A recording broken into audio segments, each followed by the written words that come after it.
and thanks for joining us here for another episode of the Grey Man Podcast. I'm your host, Harley Fox. Today on the show, I've got Mark Henneberry. He is an Army veteran and one of the 4 founders of Wet Canteen Bottling Co. Enjoy the show today. Don't forget, do me the favour of hitting that subscribe button to help the channel grow. Cheers, guys.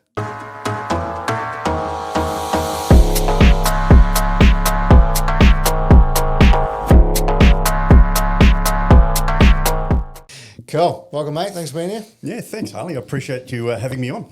No worries. Got message one of your cohort. You got 4 of you blokes doing the wet canteen stuff. Yeah, it's it's actually quite a lot of fun. I was sort of introduced a little bit late into the team. Brian Ramsbottom, Brian, Greg, Dyak, and Trent McGilchrist. They were a fair way down the track when we started the process, and Brian mentioned to me, hey, we're going to do this wet canteen thing. And I was like, hey, that sounds like a bit of fun. Let's get involved. And, so I put my hand up and said, yeah, let's go. Brian was interesting. Brian was one of my diggers when we were in Army together. So we were in Artie and in an FO party, and he was one of my SIGs. So that was cool. Oh, yeah, nice. Yeah. FO. The elite arties. I don't know about elite, but, we sort of filled roles. But anyway, here we go. They like to think of themselves as the SF of the arty world. I'll tell you what, there was a bush trip we went there once where all we took was ash bags and pistols. We're on the hill in a carrier, and the carrier broke down, and the boss says, right, you guys have got to get to the hills. So we go, right, no worries. And I turned around to Mick Hardis, who was the FO. I looked at Mick and I went, we've only got ash bags. Yeah, that was a long story. It's fun. Just have a sack over your shoulder. Cool. So when did you get out of the Army? So I started thinking about leaving, would have been, I reckon, around 2004. I was sort of thinking, I can't be doing this thing forever. So I started thinking about what my next position or what I want to do when I got out. So I started researching civvy life and, looking at things like police, fire brigade. I even had a look at an opportunity at CASG. But it wasn't until, I think it was about 2009 when I really said, I don't think I can do this anymore. I think I've had enough. I'm tired. I was getting pulled further back from the coalface, more in training command, and it's not as much as a lot of fun. Yeah, I'd just been recently promoted to warrant officer, and, you sort of find yourself being pulled back a little bit, and, you're still sort of involved, but not as involved as you used to be. And so that was the catalyst for my decision to leave. So yeah, I see that a fair bit. So what was childhood like for young Huckleberry? You down? It was a bit wild. So I grew up in 55, so that's 70, 71. 71. Yeah. 71? 71, yeah. So we lived in a place called, so mum and dad moved to Cooter. Dad was a copper, right? So he was a country copper for a few years. Mum was a hairdresser. Never left the city in Sydney. So we moved to this place called Cootamundra in New South Wales. And is that bush? Yeah, out in the bush. And our first place when we moved in was at a little town or a little area just outside Cooter called Kadina, right? And it was just this house on a farm. Dad was a bit of a horseman because he was in the mounted police here in Sydney. And Mum had never lived in the country in her life, and all of a sudden she's found herself in the middle of the bush with little kids, living on a farm. She still doing hairdressing? She could have made friends with the whole town doing that? Well, she did, but it was more, people had come around to get their hair done or whatever. And but it was just a fun upbringing as a kid in Cooter. And then later we sort of moved. We sort of moved, I think, about into 83, 84 to Goulburn, New South Wales, as Dad got posted. So, yeah. Never had any aspirations to follow him into the policing world. I didn't, to be honest. I I had a problem with police as a young man. So the one way or the other, you go clean cut because you want to impress dad, or you rebel and do the opposite. It's funny we should mention that because I was a little rebellious. I mean, I got caught with a couple of guys in a stolen car, and Dad was still posted to the police station, down the Goulburn Police, and it was quite embarrassing for him that his boy's been picked up in a stolen car with these other clowns, and Went down like a lead balloon. Went down like a lead balloon, and so because I was underage, I didn't get charged, but the other guys were at that age, and they got in a bit of trouble. And Dad knew I don't know, I can't remember the magistrate's name, but I mean the magistrate pulled Dad aside and said, if you don't get this boy into something, the next time I see him, I'm going to put him in the big house. So, and that was a bit of an eye opener, and I was like, this is getting serious. So, yeah. So they just gave you a slap on the wrist. Were you 17 or something? Well, no, I was just turning 16. I was actually, I was 15, just turning 16. And it was actually quite funny because we were down at the Goulburn Local Court, and we came out, and just across the road was a recruitment van. I think back then it was almost like the courts would then give someone a bit of advice, and lo and behold, the recruitment van would turn up at the same time the local court was on, and those people would then walk across the street and troubled teens, join one of the three services. So that's what I'm assuming that, because that was what happened to me. So, and that's so you joined. You got your hat in the ring at 16. Well, I got the pamphlets, and there was a lovely, well-spoken sergeant in there at the time, and I remember him, and he was quite polite, telling me all about how the values of joining the ADF and Army in particular, and I took home all the paraphernalia, and I had it in my room, and I thought long and hard about it, and because you couldn't join till you're 17, you had to get parents, to sign off on that, and so June 1st, 1988, there I was through the front gates of Kapooka. So you stayed on the straight and narrow for the next couple of years while you were getting ready? Oh, yeah, no. Once I was a bit more focused and knew what I wanted to do, I sort of switched gears, because we had a farm just outside town, and I was more dislocated. I mean, to be fair, I was doing on my school holidays, I was a rouseabout with the shearers. So there was Ted Murphy, was a guy down the road who was a shearing manager, and I would, on my holidays or even on weekends, just go down and he'd go and give me work, right? So I'd be out on the sheds being a rouseabout, and I'm not sure if many people know what that is, but it was cleaning the boards, picking up the fleeces as the shearers were shearing the sheep. And, Ted was really big on, if you do a day, you can do a man's job, you get a man's pay. Oh, so nice. it was I was like, wow, there's a lot of cash, and that was, and look, to be honest, I almost went that direction, to be clear. I almost went down the shearing line. So, but I think that little incident with the police sort of changed Dad's attitude in particular, and get you out of town, get you out of a small town. And the funny thing was, Mum never knew about it. Oh, true. Yeah, so we had to keep that between us, which was, it was. Would she have? Oh, she would have just lost it. Yeah, for sure. So that's probably in a short way of. Do you have any siblings that were? Yeah, 3 younger sisters. Oh, okay. So that was they're spread across the country doing their own thing at the moment. So, but it was. So you're the only military one in your family? Yeah, I'm it. I've got uncles who deployed and from World War II, Vietnam, etc. And then there was me. So, and what? So you joined as a hardy number, or? No, well, it was ECN 500 back in the day, where you just joined, you just came in, and then you had to fight for positions. So you had to prove yourself that you were worthy of. And where was artillery in that list? Actually, I can't remember.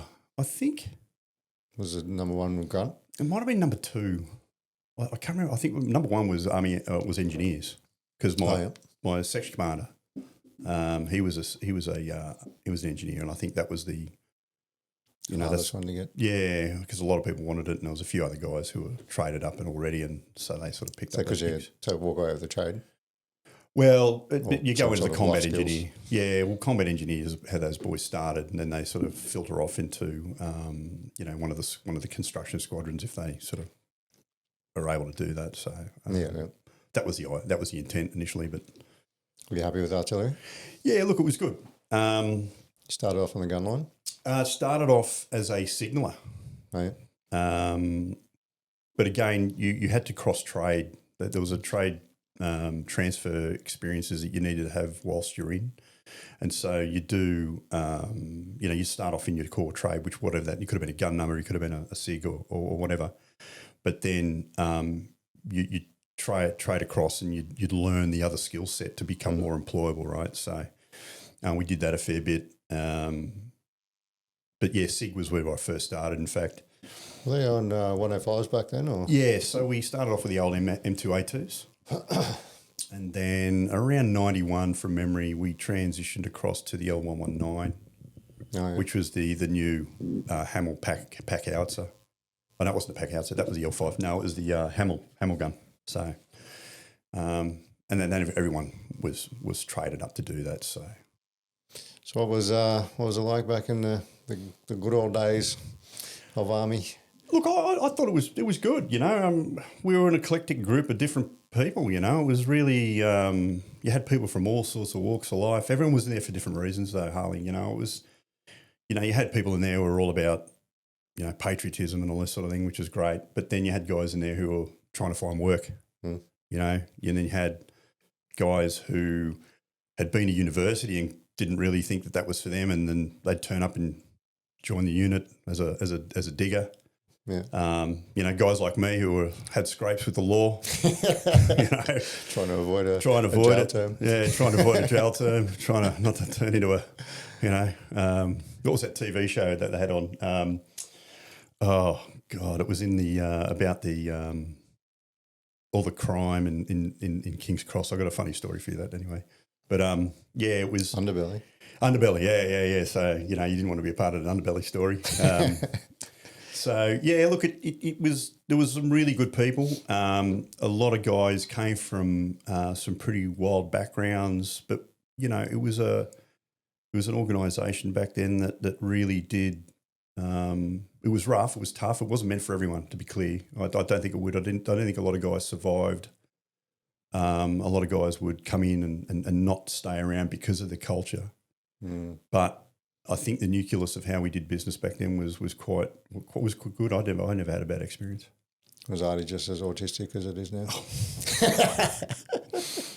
Yes. Yeah. No, actually, you know what? Today, given the new gear that's coming in, the regiment has changed dramatically.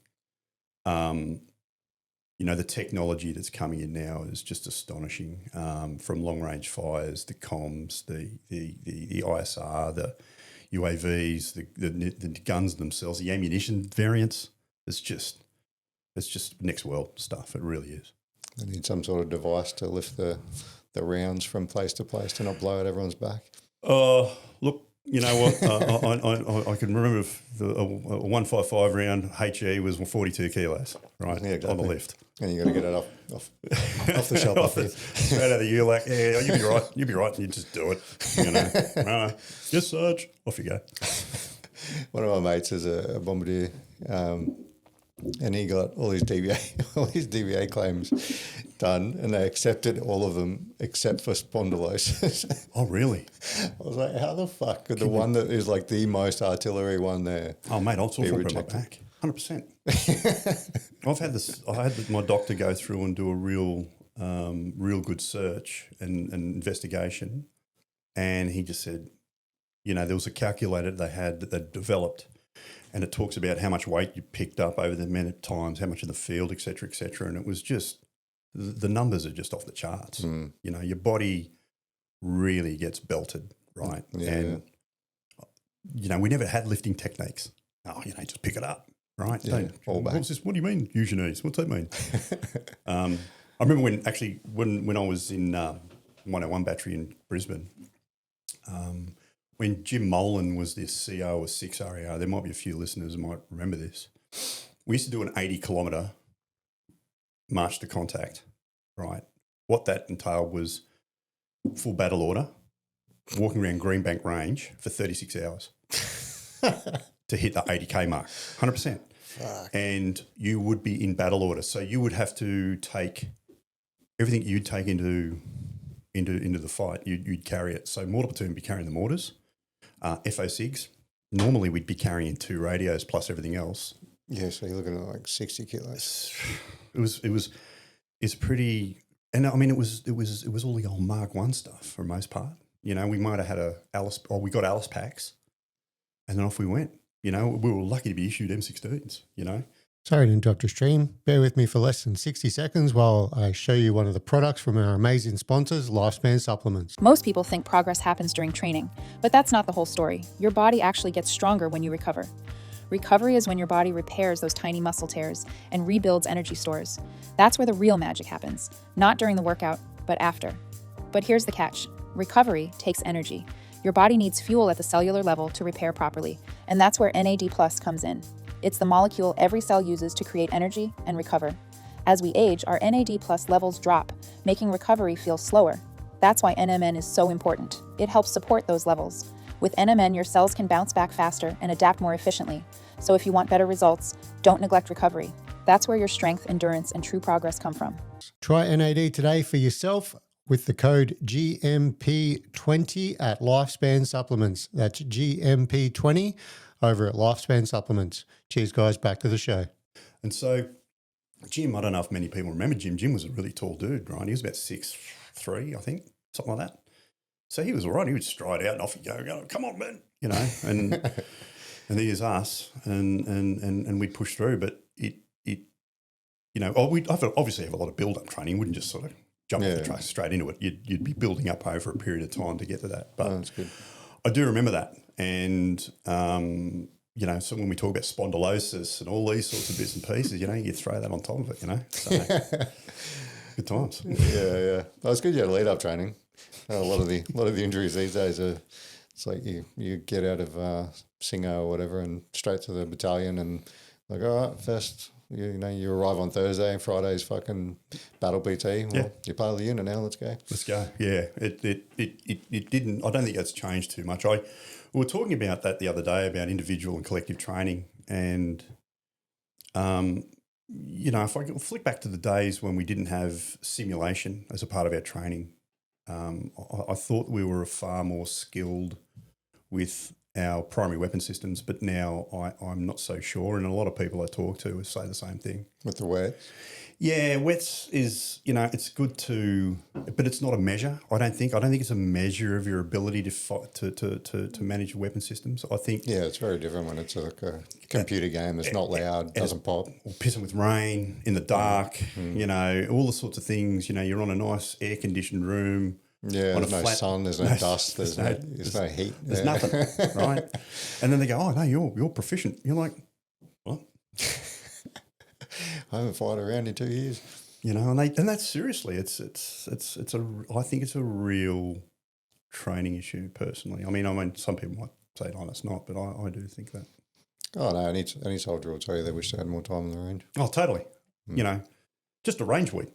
Just get out there and you just get stuck into it once every 6 months, whatever you got to do. But because when the balloon goes up and you're actually on the tools, I think you realise very quickly how important marksmanship principles become. Not just I'm just banging something downrange just to get a tick in the box, and so I don't have to do it again for another 6 months or something. You know? Yeah.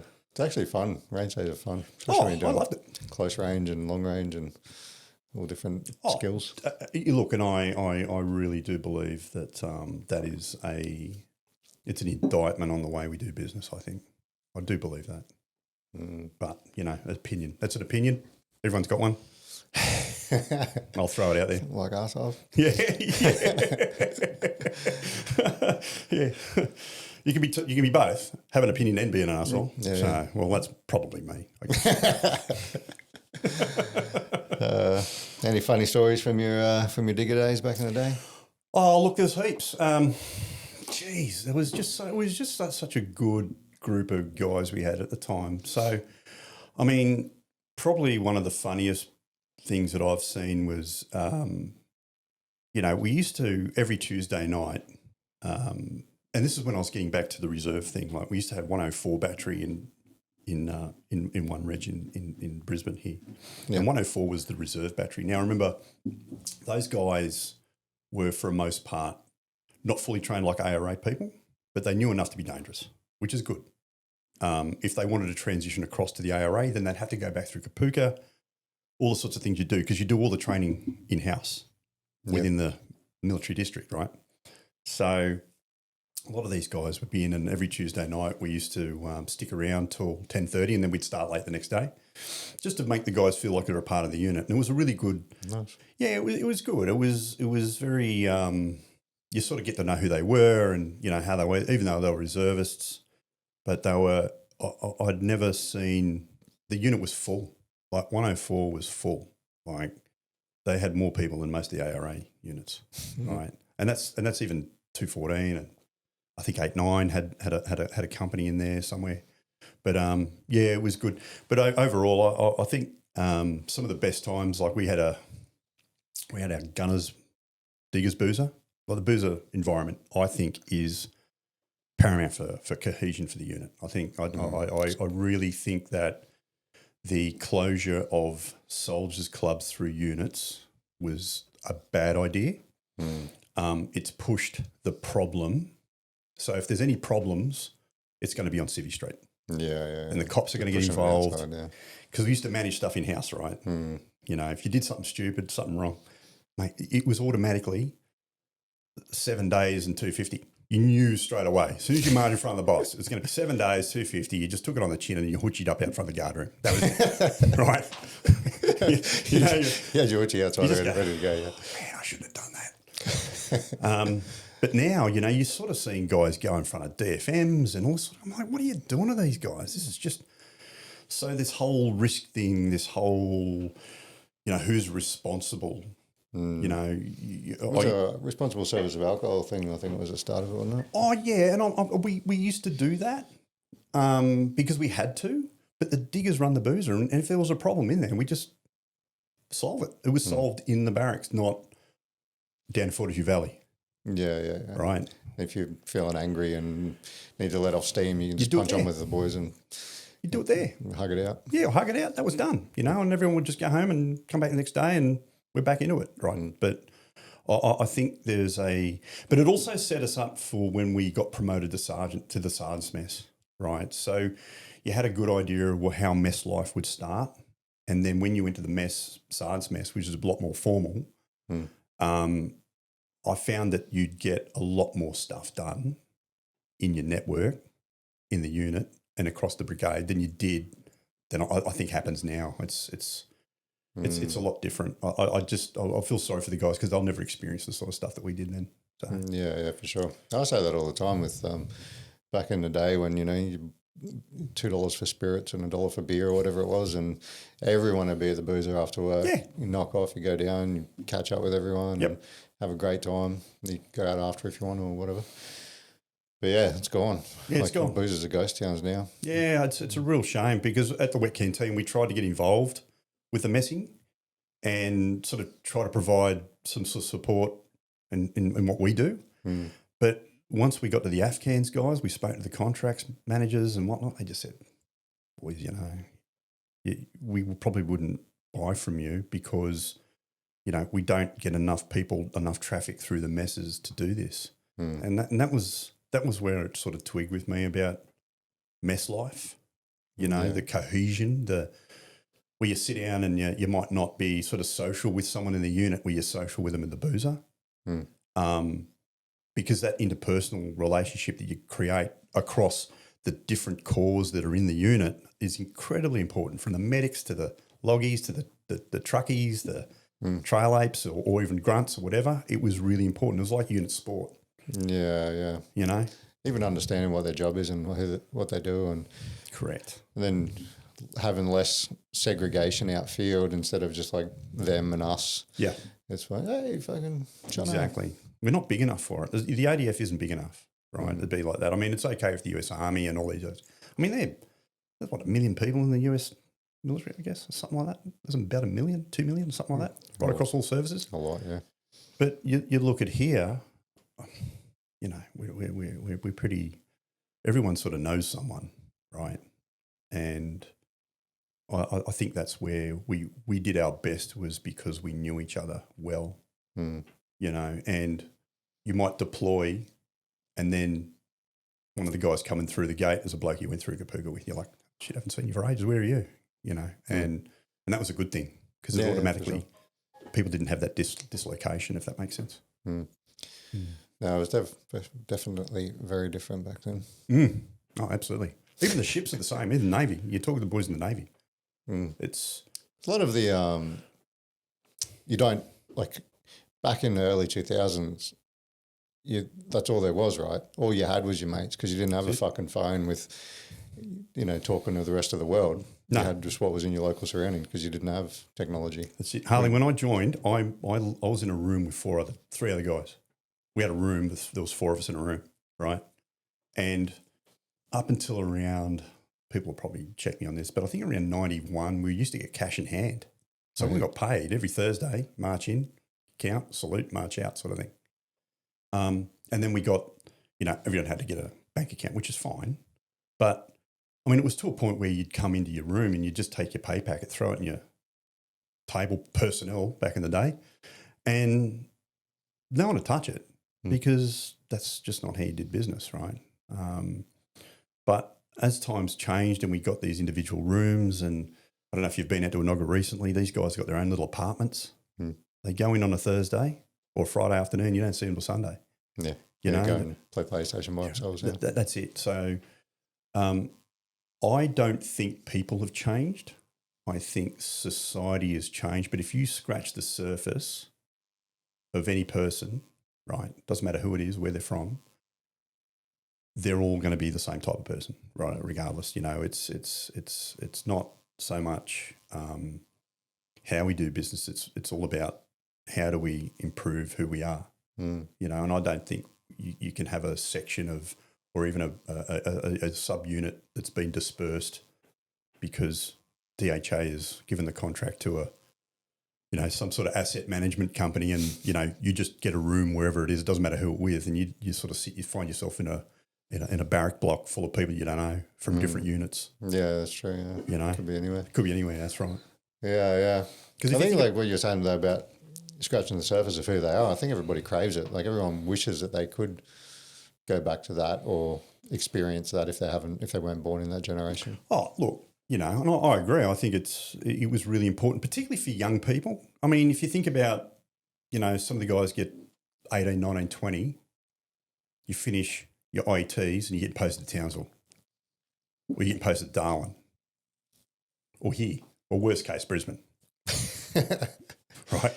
You get posted, you don't know anyone. You go up there, you're still maturing, not only yourself, but in your head. And you start hitting these obstacles that are from growing up. Well, it would be better to be around people that you know and who understand, not a bunch of people that you don't know. And this is where I go back to the boozer. The boozer is a perfect example of that, where you could decompress, be with your mates.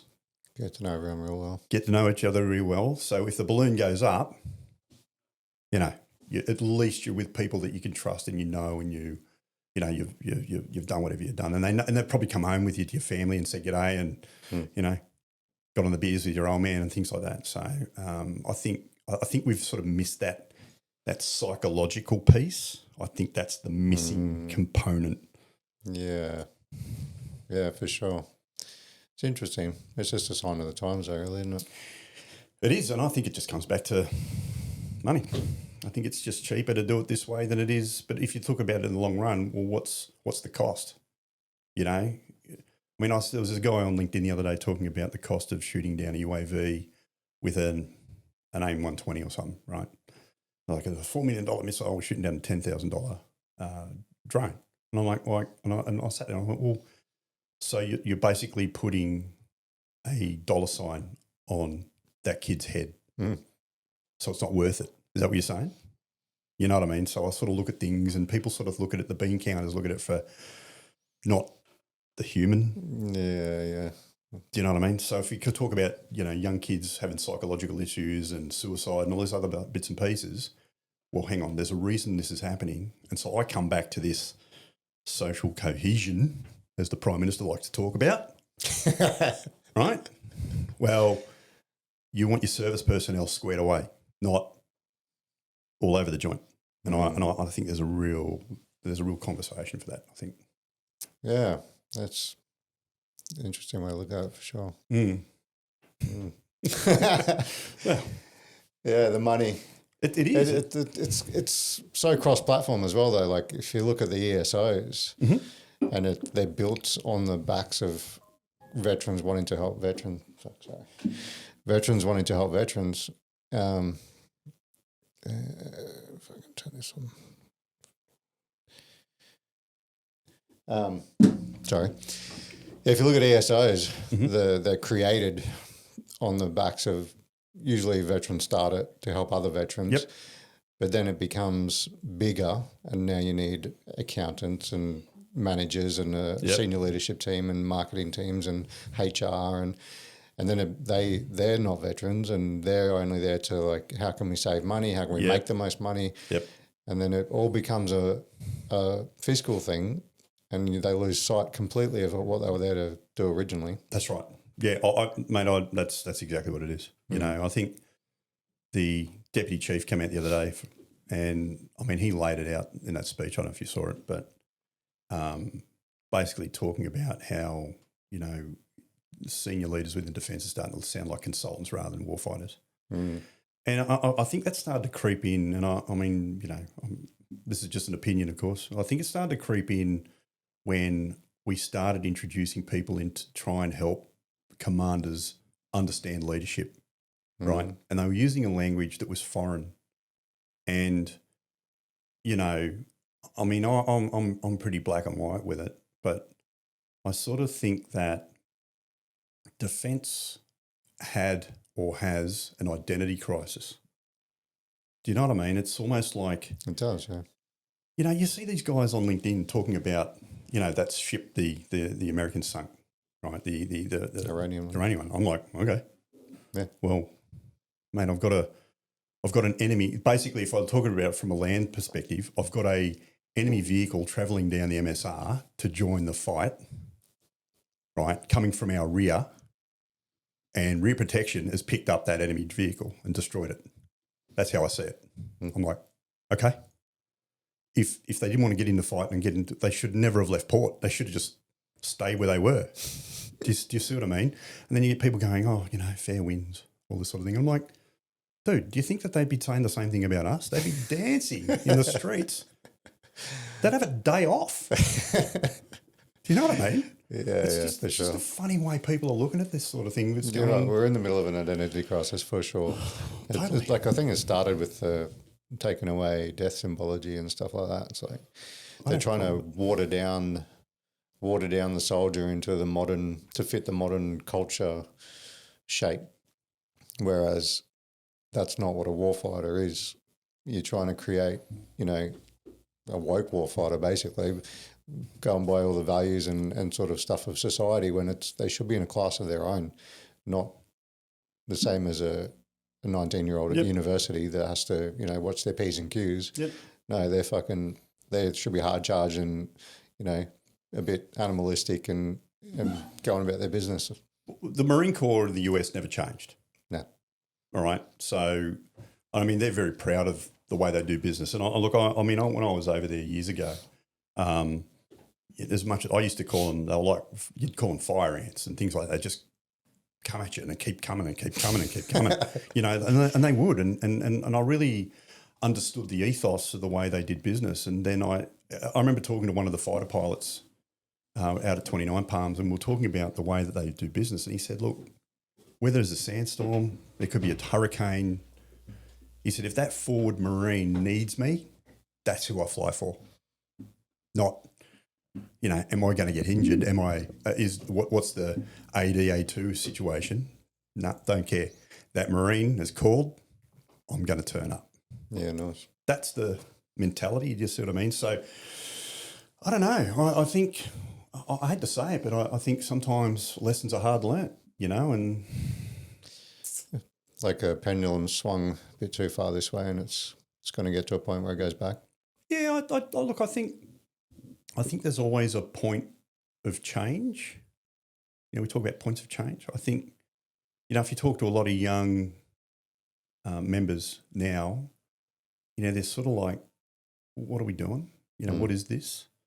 And as much as I appreciate people being concerned and, we want to make sure the ethics are involved, of course we do. But I don't think that changes. That doesn't change anywhere. But there is a certain type of person that needs to have the support and knowledge that if they do deploy, they don't need to go and get legal advice before they do.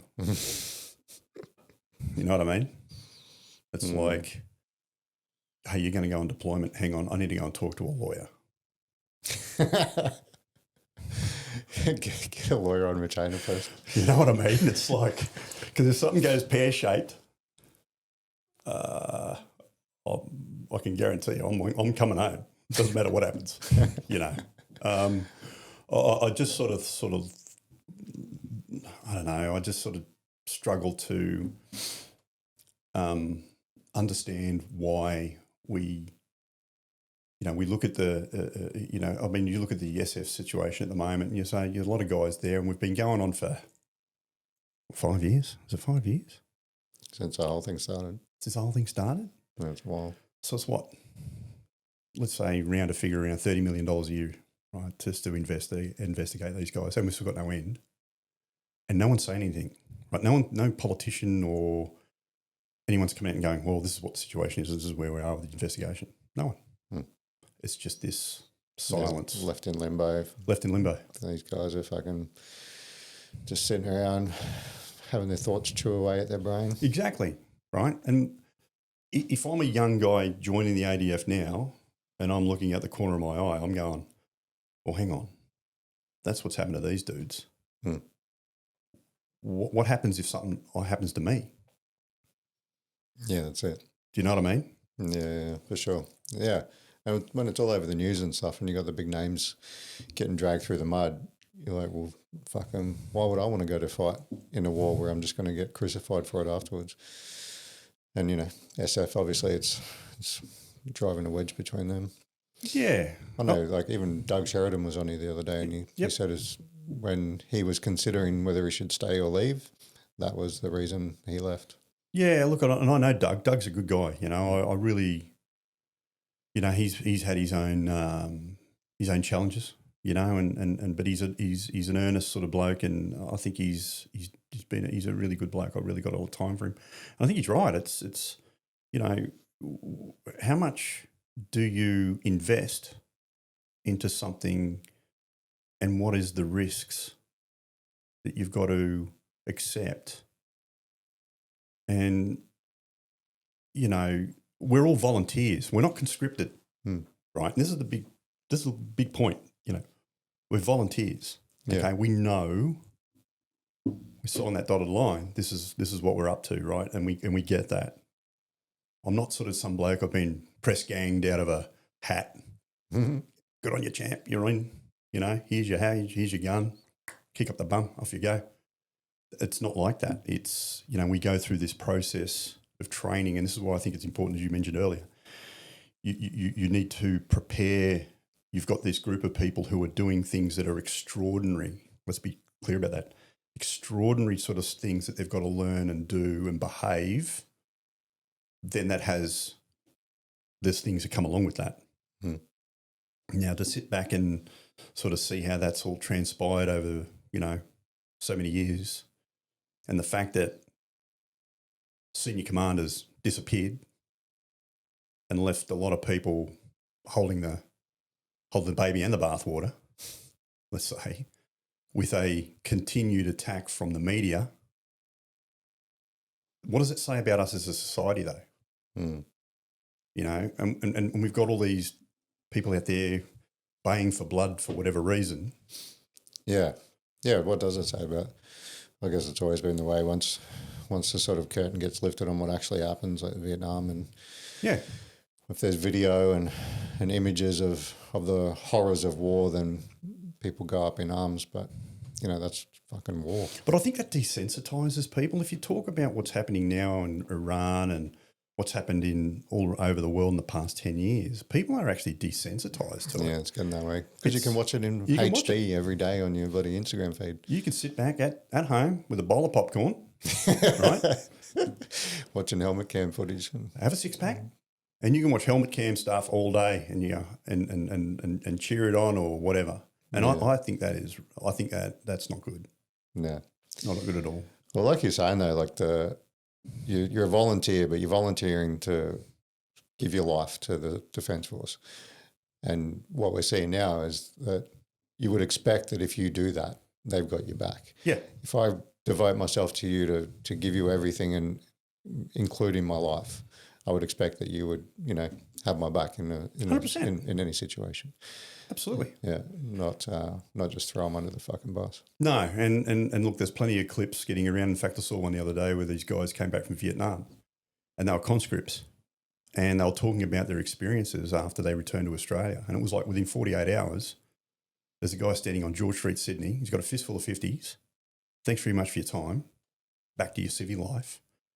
A week before, he was conducting ambushing patrols in Vietnam, whacking dudes. Yeah. And now he's got to sit in the street, calm down, but he's got nowhere to go for it. So there's that whole, how do you go from, you know, if I talk about my own experience, if I go from 23 years or 22 and a half years into experience in uniform, and then to walk out the door in 2011 into Civvy Street, and you're like,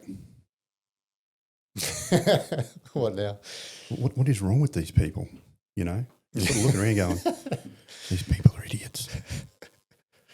In your mind, you're not saying, well, you're not knife-handing people. Well, you're an idiot. But you're sort of sitting there and you're trying to work out how you readjust. Where do I fit into this? Where do I fit in, right?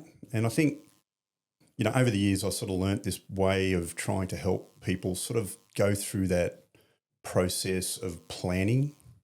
So, and I mean, it's everyone from 3 stars down to whoever, it doesn't really matter. But it's how do you, the one thing I've took away from defence is the day you join is the day you plan to get out. Yeah. Yeah. That's what we've been talking about a lot lately.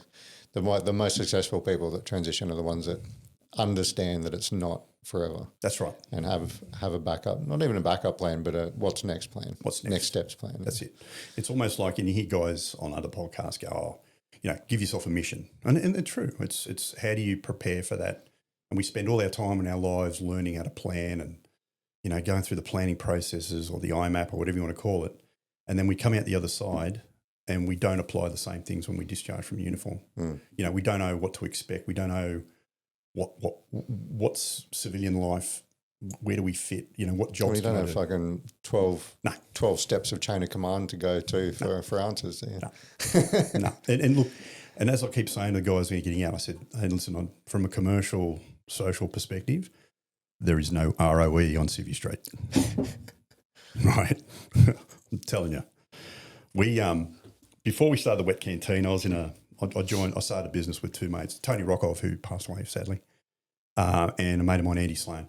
And we started a tourism company up in 1770, up at Agnes Waters. Agnes, yeah. So we found this boat, right? It's called the jet boat, Reef Jet. Brilliant idea. So we thought, here's us, never owned business before, right? Don't understand how to manage a big whack of cash. And we went and bought this boat with the idea that we were going to become a tourist. We wanted a tourism business. We could see where we could take people out the Great Barrier Reef. We got the licenses. We did all the right things. But we got signed up to a loan, a business loan, by a bank I won't drop any names, but they didn't give us any advice and say, hey, listen, have you guys actually sat down with a business manager and thought about this? What's your business plan? What are you doing? What do you mean business plan? We would have gone, well, hang on. Before we sign the dotted line, boys, we got to get this stuff in place. We didn't do that. You need a business plan before they give you a loan. Right. To justify the loan. Old mate's got KPIs and he gets his own little bonuses on who he signs up, right? Is this one of the big four? One of the big four. Anyway, all smiles. Oh, guys, great idea. Yeah, you're going to be fantastic. Bankrupt. It was that bad. So when we tried to start the business, we didn't realise how combative other tourism companies were where we were. They were like, oh, really? Cutthroat. Cutthroat. It's crazy. You're stepping in on their turf. Stepping in on their turf, right? And then we went up to Gladstone and we tried to do some things up there with the building of the LNG plants. And we put all this stuff on with them and said, look, we'll take the guys out on weekends and, they're like, oh, great, guys, you've got a great idea, whatever. And then one of the guys said, guys, they're not going to use you. They've already got these other companies that they're going to do deals with and they're done 2 years ago. You guys are sorry. And then we had to service the loan. We weren't making a lot of money. And that's when everything collapsed on itself. Yeah, right. It was pretty tough. And you thought like if we build it, they will come sort of thing? And well, I mean, we turned around to the Mayor of Gladstone and the Mayor of Gladstone because the government had built this wharf, right? And it was going to be used for tourism. And they said, yep, you can do this. Not with the LNG plant. They said, no, we own the wharf. And so they had all their taxi boats to take them out to the island that were hooked up to the wharf. And they were like, there was like 30 of them. And so we had no room. We had a swing mooring that was up the river somewhere. Yeah, right. Oh, it was savage. So how long did that last? By the time we got the boat and we had it fixed and we had to do a lot of repairs and getting into an engine in a boat and repairing a 12-cylinder diesel turbo engine is pretty hard going. So we did that. By the time we started 3 years later, we're finished. Yeah, right. Yeah. Had a good crack. I had a good crack, but, I learned a lot of lessons along the way. And saying have a plan, but make sure it's that's it. A solid plan. You've got to get advice. We didn't get advice, and I learnt from that. So when we talk about getting advice and learning from example, I've got real life examples of lessons learned that I've had that, I do talk about with candidates when they ring looking for opportunities or they've got a great idea about something. So I do talk to them about that. So, you said you had a long career, 20-something years? Yeah, 22 and a half. Yeah. That is quite the stretch. This is a bit of a stretch. You get to two sort of categories, like yourself, you're saying, plan.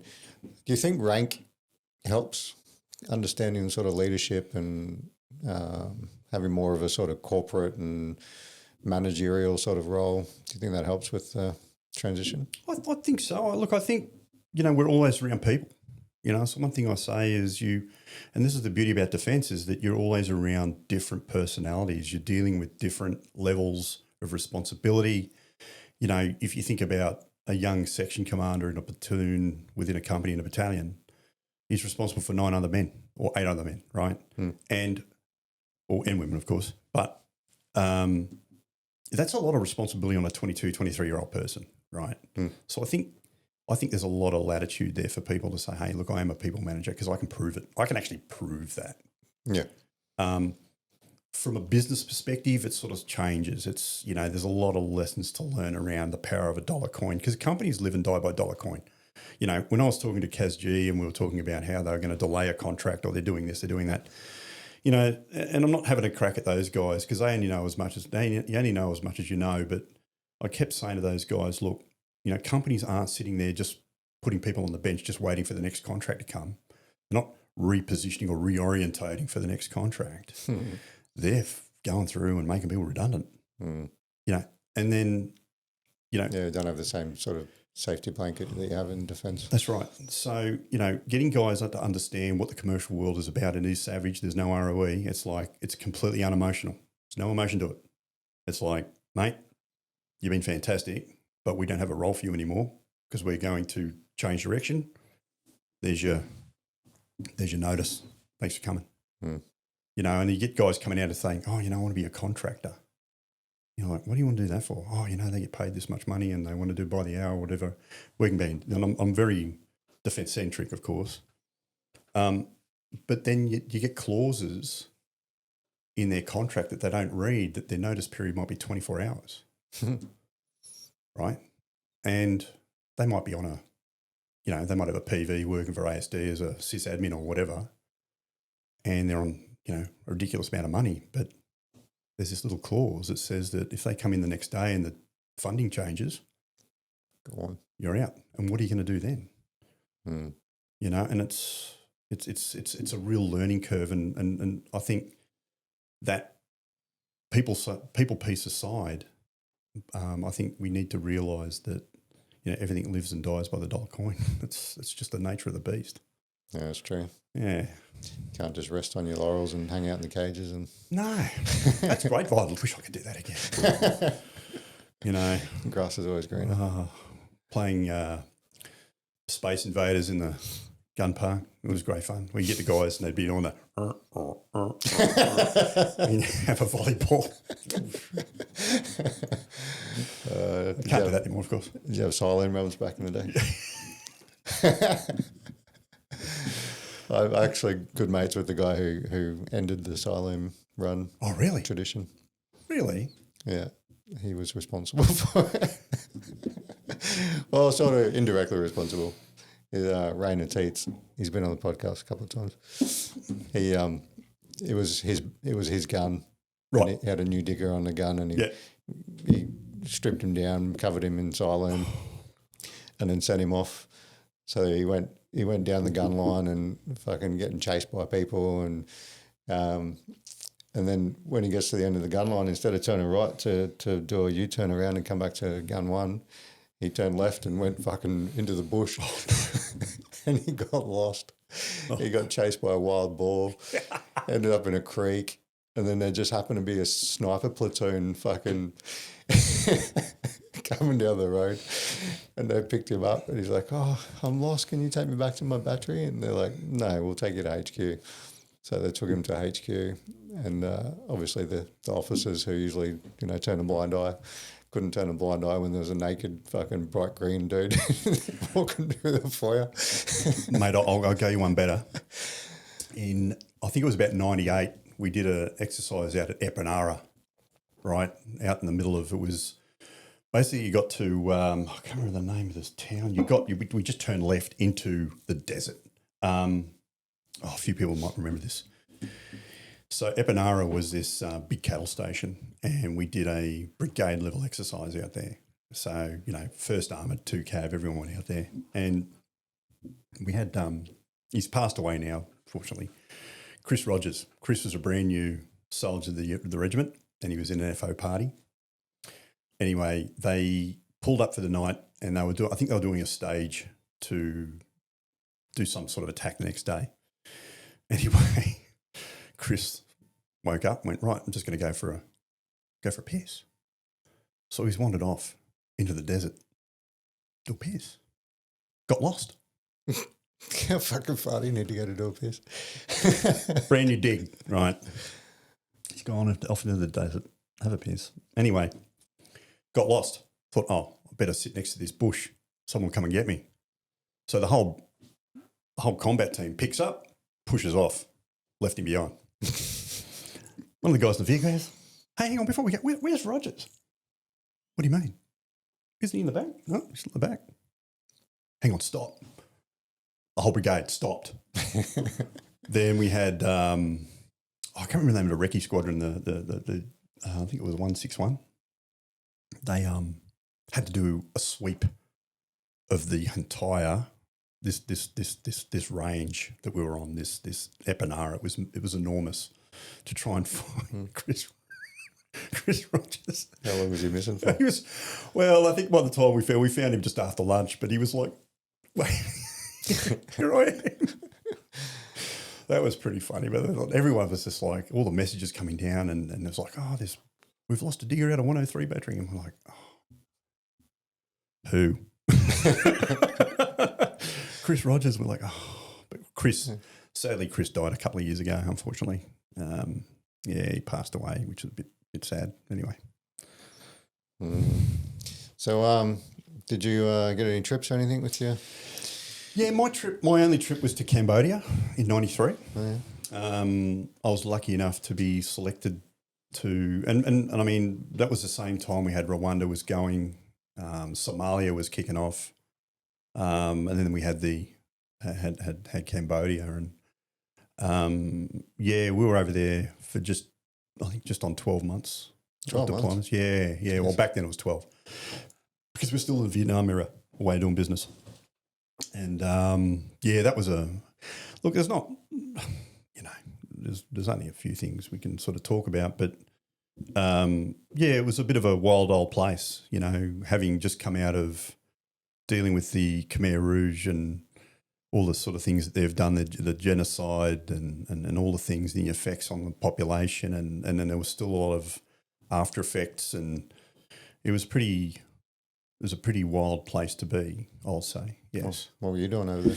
So what we did was we came in as the part of the communication signals unit. It was the FCU, Force Communications Unit, and we were sort of parachuted right across the country, right, in different teams. So you'd be parachuted into like a small team of maybe 3 or 4 UN observers, and you'd be the comms guy for them, right? And so for the most part, we had the old RTF 100s HF radios, Right. and then it was backed up by a Motorola radio that had repeater stations all across the country. But it was very rudimentary, those places. It was almost like the country had stopped it's like 600 years ago, I mean, there was people still sort of living like they have for the past 1,000 years. And it was a bit of it was coming out of, being a brand new, well, not so much a brand new, but certainly coming from an environment like this, I mean, dropped in the middle of that was very much a culture shock at the time. Yes. How old were you? Just turned 21. All right. Yeah. So most of us were the same First age. time overseas? First deployment, right? So, it was exciting, but at the same time, a bit sort of like in your face. You've never been overseas, like for a holiday or anything before? Oh, Or to like an Asian country? I think we did a Fiji. We went to Fiji back in a couple of years before, that was I was over there for about 10 days, but outside that, nothing. So, yeah. First experience with the sort of poverty, I guess you say. They kind of enjoy that simple life though, don't they? Oh, look, it was really a country of contrast, The one thing that always stuck out to me was how hard the women worked, in places like that. The wives, the sisters, the mothers worked so goddamn hard in those places, they really did. They really are the backbone for the families. And I think for the most part, most of the males were either gone or dead or whatever. Yeah, right. Yeah. Interesting place. I Been back? Nah.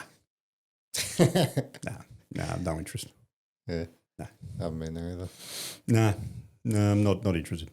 One of my Navy mates got fucking RNI'd out of the Navy for the ship pulled in Cambodia, and he went to a beach party and overdosed on heroin. Well, it wouldn't surprise me. Straight out. I mean, back then, it was the epitome of the 3-block war.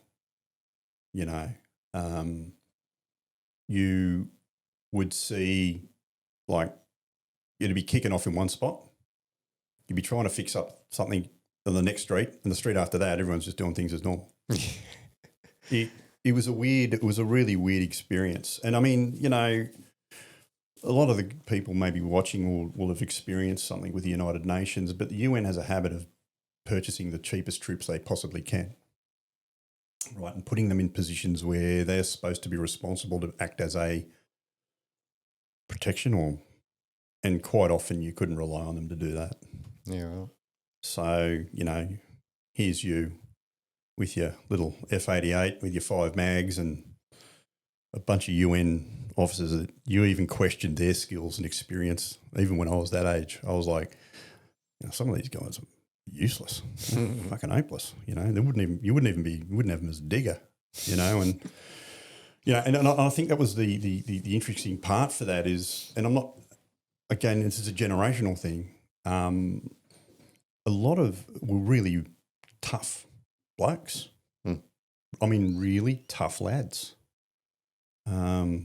And we no nonsense sort of blokes, and I know a few of the guys that were with me there who were really solid operators, and we're all just diggers and lance jacks, and even then you were like, oh, I don't know if I'd be mucking around with this mob, and it was really funny because, you'd see we had an Indian battalion that was close to us in a company, and those guys would get brassed up all the time. And then, they wouldn't come after us. And here's us in our own little hut.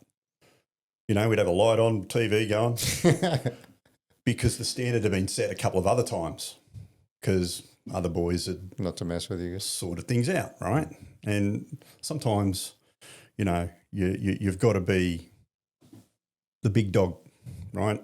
And that comes with connotations and actions and things that are probably best left where they are. And I'm not going to incriminate anybody. Got to let them know. You just let people just find out, right? The fuck around, find out. Yeah. The FAFO, man, that is so true. It is so true. It is the most true equation. It really is. And so, but look, it was a wild and woolly old time. I mean, there was a guy, just remembering his first name, Princey. He was from Forage up in Townsville. He individually, by himself, stopped a whole heap of shit up north, right? And he got taken hostage, had the shit kicked out of him, did his job, come back to Australia. He's like, fuck this. And, the last time I saw him was in Bendigo and he was struggling. But he came back from that, and I don't think anyone had been awarded a higher award for a UN mission than him.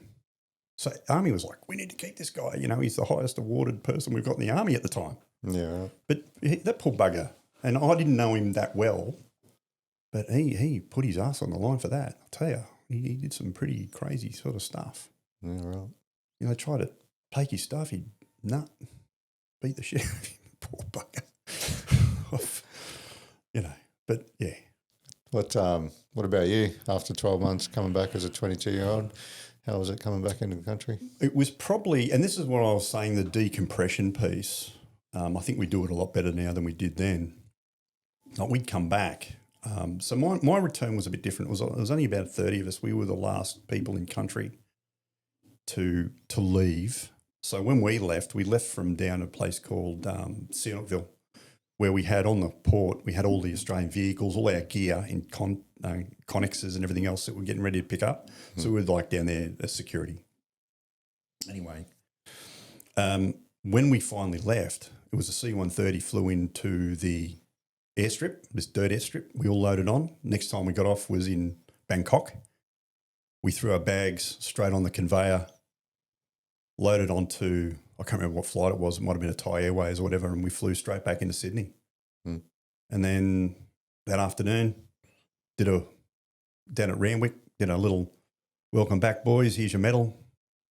And off to the pub. So yeah, we went off to the pub, but mine was different. I took 12 months leave without pay to finish my HSC. Oh, true. So 94 for me was at school, adult learning. But it probably wasn't the best idea because I came back with a bit sort of, lots of stuff in your head. Lots of stuff going on. And I wasn't exactly, I never kept my hands to myself. So. Like fight. It's terrible. It was that bad that I remember, because Mum got a second job at the time and she was working in Kmart. And so she was doing I suppose shop security, I guess you could call it, whatever that is. Someone who sort of Catches shoplifters. shoplifters and all sort of thing. Anyway, that was a second job for her. Anyway, one of the guys from the police station in Goulburn came over and said, "Hey, Lorraine, can we have a chat? How's Mark going?" She's like, he goes, "He's got the town cornered." What were you so angry about? Don't know.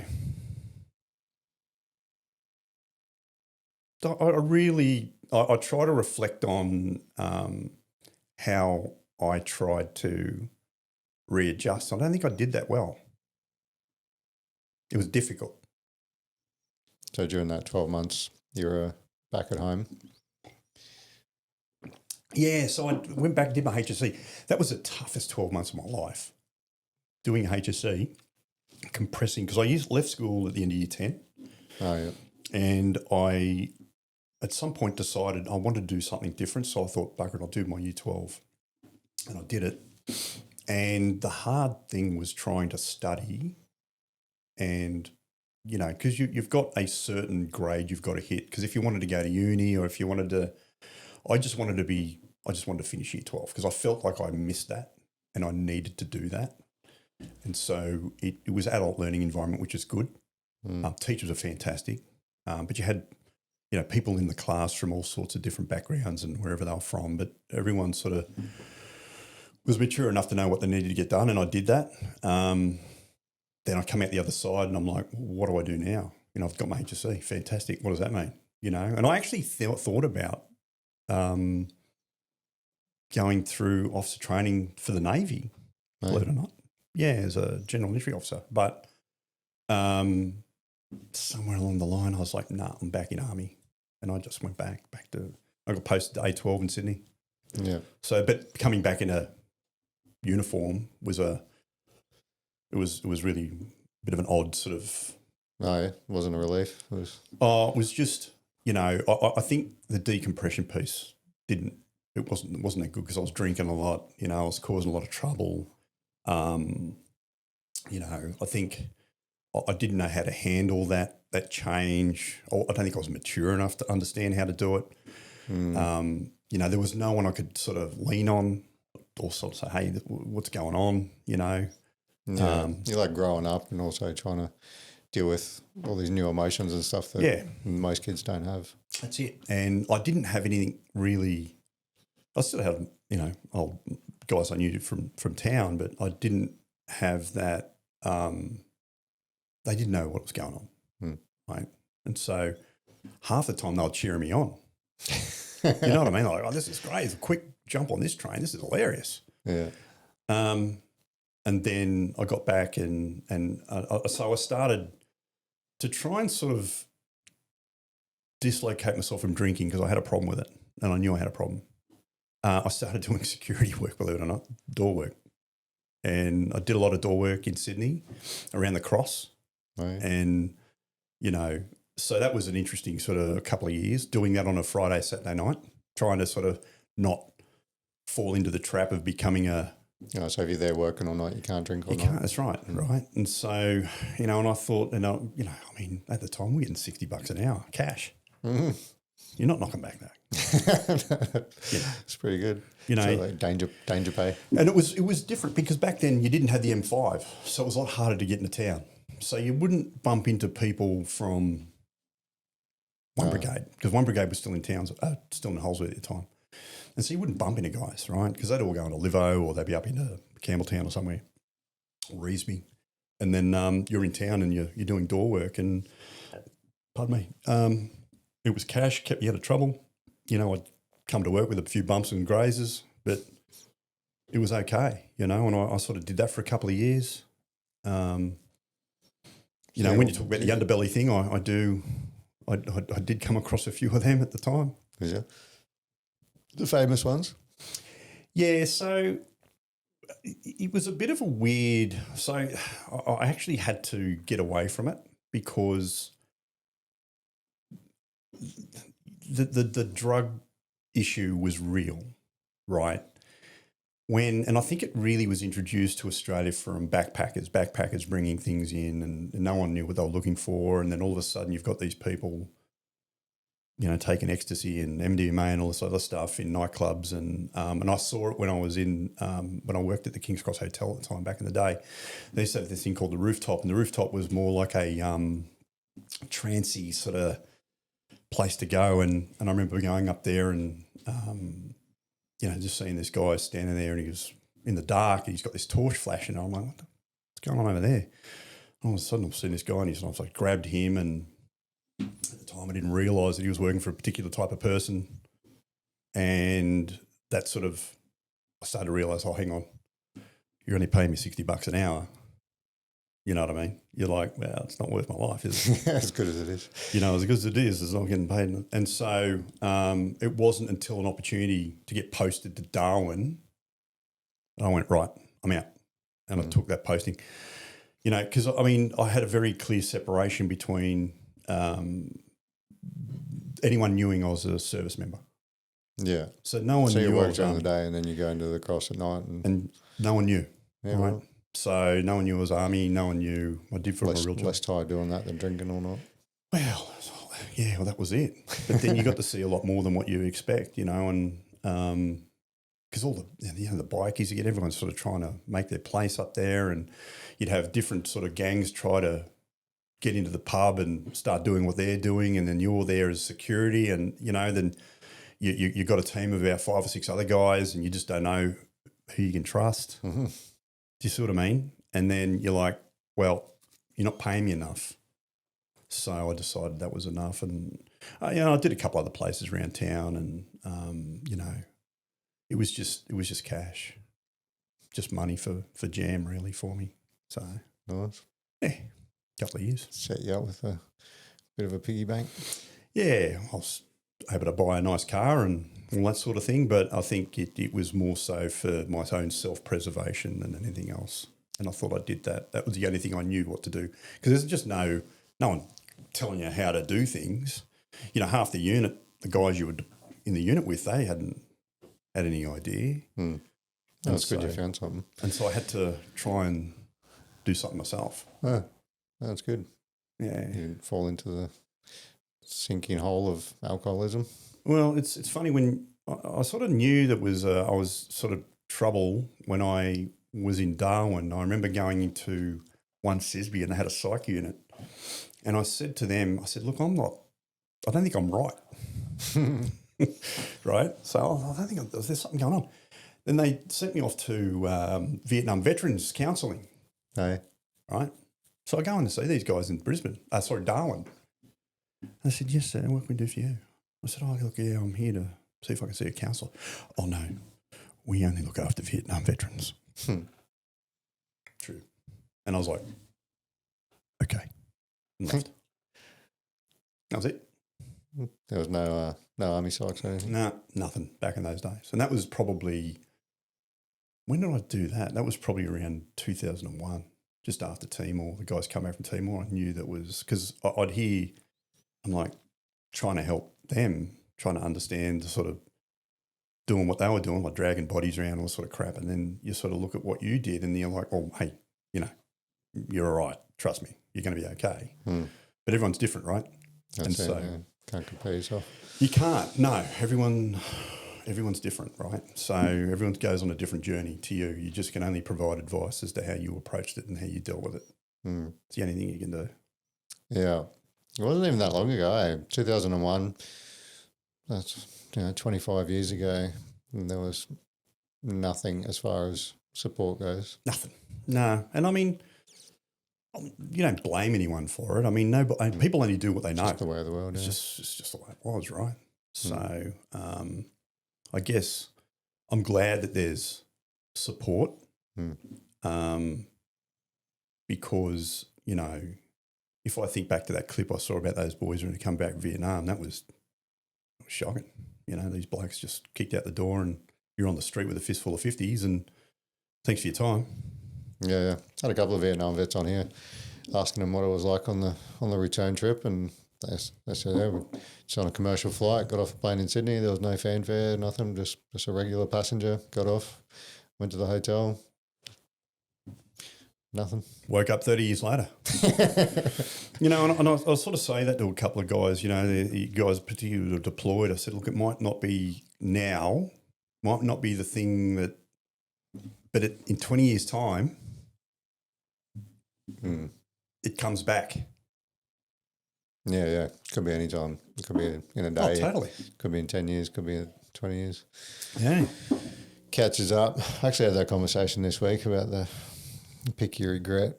It's like people hate the fact that they haven't deployed and haven't been in a gunfight and wish that they could be there and do that. And I was like, but it's also, but what about what happens to those guys? All the mental trauma they go through, the PTSD, the nightmares, insomnia, the marriage breakdowns, they're losing connection with their kids. Yeah. Like, pick your regret. Do you regret not going, or do you regret going? Yeah, and that's actually a fair question, and I don't think, and human nature is never going to change, right? And this is the thing, you know, human nature, when you scratch the surface, it doesn't change, and you always sort of yearn for the things that you've never been able to do, right? Yeah, for sure. And you never take advice from the people who have. No. Right?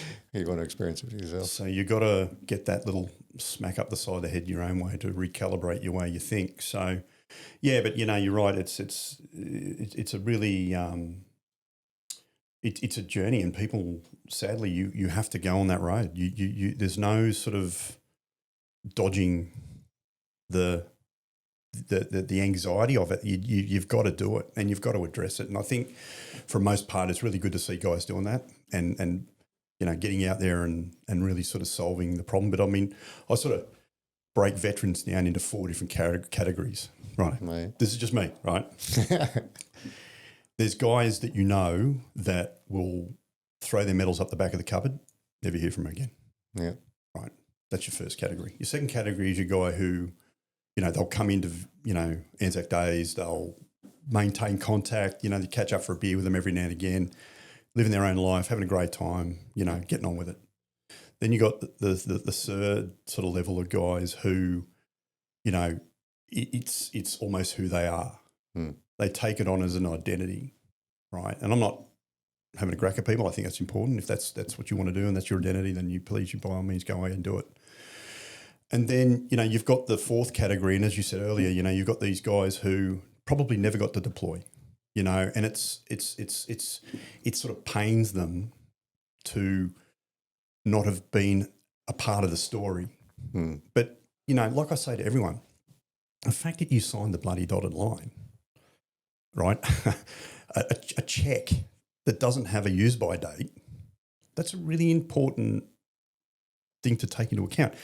You didn't miss a trip because you were bad. You missed a trip because you just weren't in the right place at the right time. Yeah. Don't ever think it's because, I wasn't good enough. That's not the point, you know. It's you just weren't in the position at the time to be put in, you know, to get a Guernsey. But I said, you know, you've got to be really thoughtful around that. Listen to the people who have. But the fact that you signed that dotted line is categorically the most important thing you've ever done in your life. You're willing to go. You're willing to go. You're willing to do this. So that's my big four. You know, other people might have other opinions, but I think, you know, that's the way I sort of look at people, and, you know, it's it's something that I think, you know, service is just more than just signing the line. You know, it's you're signing your family, you're signing your, you know, the next 20, 30 years of your memories to something. Yeah. It's an interesting sort of space to be in. I don't know what it'll be like outside that. I don't know. Yeah, true. If you never served, what do normal people feel like? What are the normal people? Can we get that up? What the normal people doing today? I'll have to get some civilians in here to have a chat. How does it feel just to not think about the military?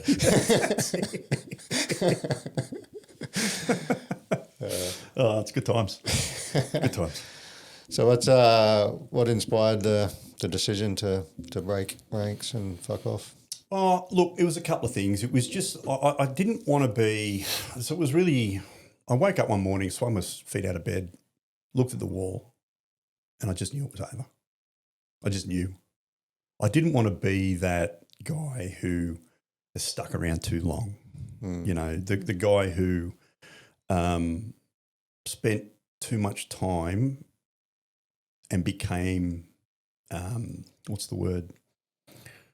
Really jaded and you know, back in the old days, disgruntled, all that sort of stuff. You know, I thought that would be someone who would be dragging the chain, and you're a bit of a morale vampire. So I wanted to.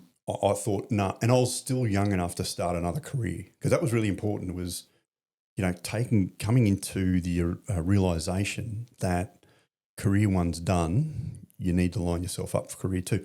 I'm not taking anyone away from guys who are PSO'd to, you know, officer ranks and be staff officers. I think that's great. And I think that's really important, because you've got that maturity that are in the ranks somewhere, that are having some form of influence on certain things, which I think is really important. But for me, it just wasn't me. I was getting pulled back from the coal face. You know, I'd done everything I wanted to, you know. Why two? Well, yeah, and four marriages for why two? To get your four ticked out? Jeez, I'll tell you what, with bar. No, I don't know. I had a bit of a love-hate relationship with relationships. You know, I didn't meet my wife until I was actually out. I really struggled with it, relationships. Yeah, and I'll be honest. I don't know. Just didn't want to be in one. I took service life pretty seriously, right? And you know, you're kind of married to the crown. Do you know what I mean? And I used to see guys, and I saw them with their families and their kids, and I used to think, how can you juggle both that with someone who needs your time and your support, but you're prepared to piss off for however long every year, and on deployments on top of that again. I think my first relationship, I think we were together for like 3 years, and I think I saw her for a grand total of 12 months. You know what I mean? Yeah. And I can understand. It just wasn't around. You know, we'd do exercise up in Darwin and run for 3 months. Yeah. You know what I mean? So I remember one year we did this back-to-back thing out at Shoalwater Bay, and I think the Chief of Army came down, and I said, "Sir, the Gulf War didn't go for this long." Oh, that's very profound. So I was a sergeant. He's a very profound sergeant. And I said, "Well, it's an observation, sir." But yeah, look, I think it's been, and I think most guys, you know, want to make things like that work, but it takes an incredibly strong person to come along that journey, I think. Yeah, for the mill spouse. Oh yeah. Yeah, for sure. They don't get enough recognition. God no. Yeah, still doing all the day-to-day, looking after the kids, looking after their house, the car. Yep. Fucking and worrying what's going on, where their partner is, if they're all right. Yep. Yeah, it's yeah. I've always said it's a young man's game. Like, it's, if you want to have a successful career, it's like fucking hats off to you if you can juggle both, because I can't imagine I could ever do that. Oh, look, you know, and then if you look at a guy who's in reserve, right? So they're working a 38-hour week. They do reserve. You know, they do a weekend a month, whatever it is, whatever arts day has been allocated. And you look at how those guys juggle that through, and it's like, mate, that is some solid, you know, that is really solid what you're doing. I don't think I could do it. A good mate of mine's been doing it for, it must be a decade now, where he'd like a proper choco, where he's doing every Tuesday night, every weekend. Yep. And it wasn't until end of last year where he was like, "Yeah, I can't do this anymore. I've got a break time." And as I was saying to you before, mate, I think the expectation on reserve, I think that's a bit of a cop out, because I think for me, it should go back to military districts. I think the way that we did it back in the day was so much better. It was so much more attractive because you wouldn't have to go to Kapuka.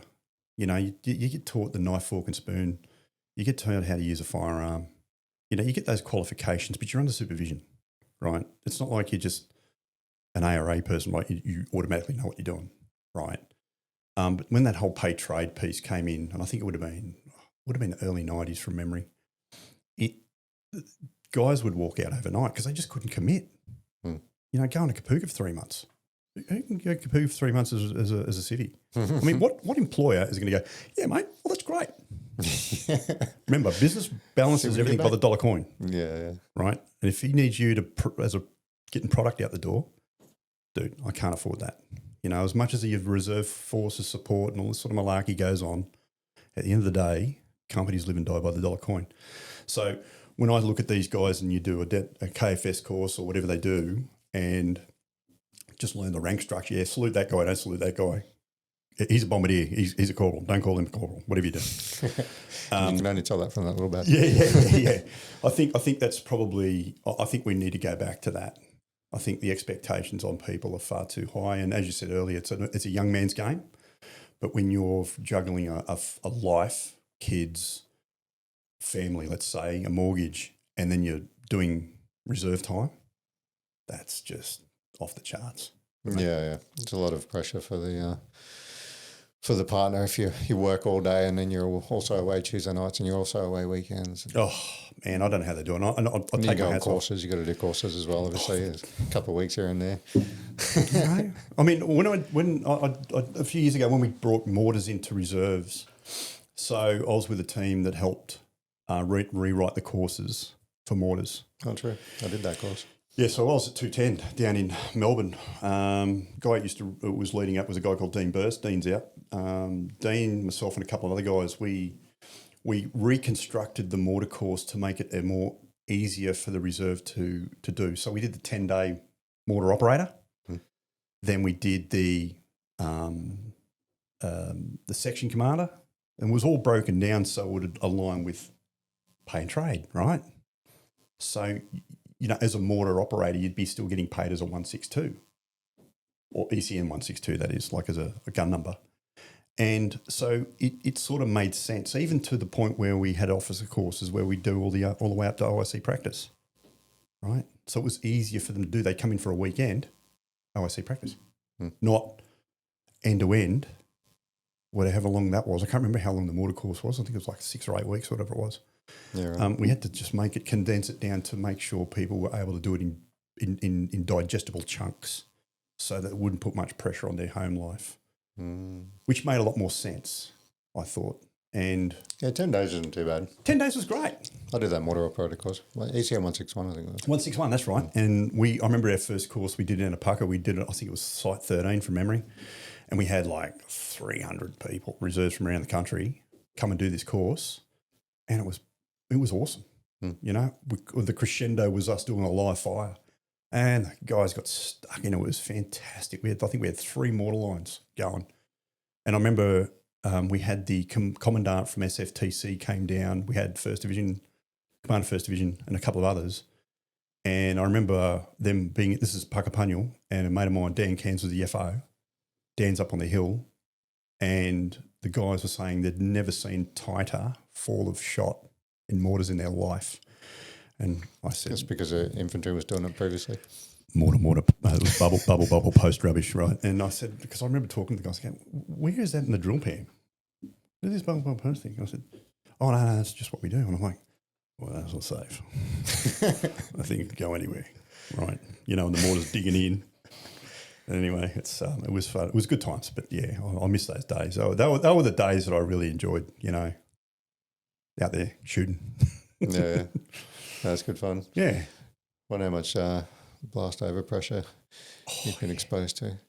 Actually, you know what? That's an injury. There was something came out from the US about blast pressure, and I mean, all of us, you know, just I'll put the hearing protection on, you know, fire an 84 loom, boom, you know, and whatever. Yeah, because there's all that stuff with the Gustavs and stuff where you have 7 rounds in 24 hours. Yeah, something like that. So how many fucking mortar rounds have we put down range?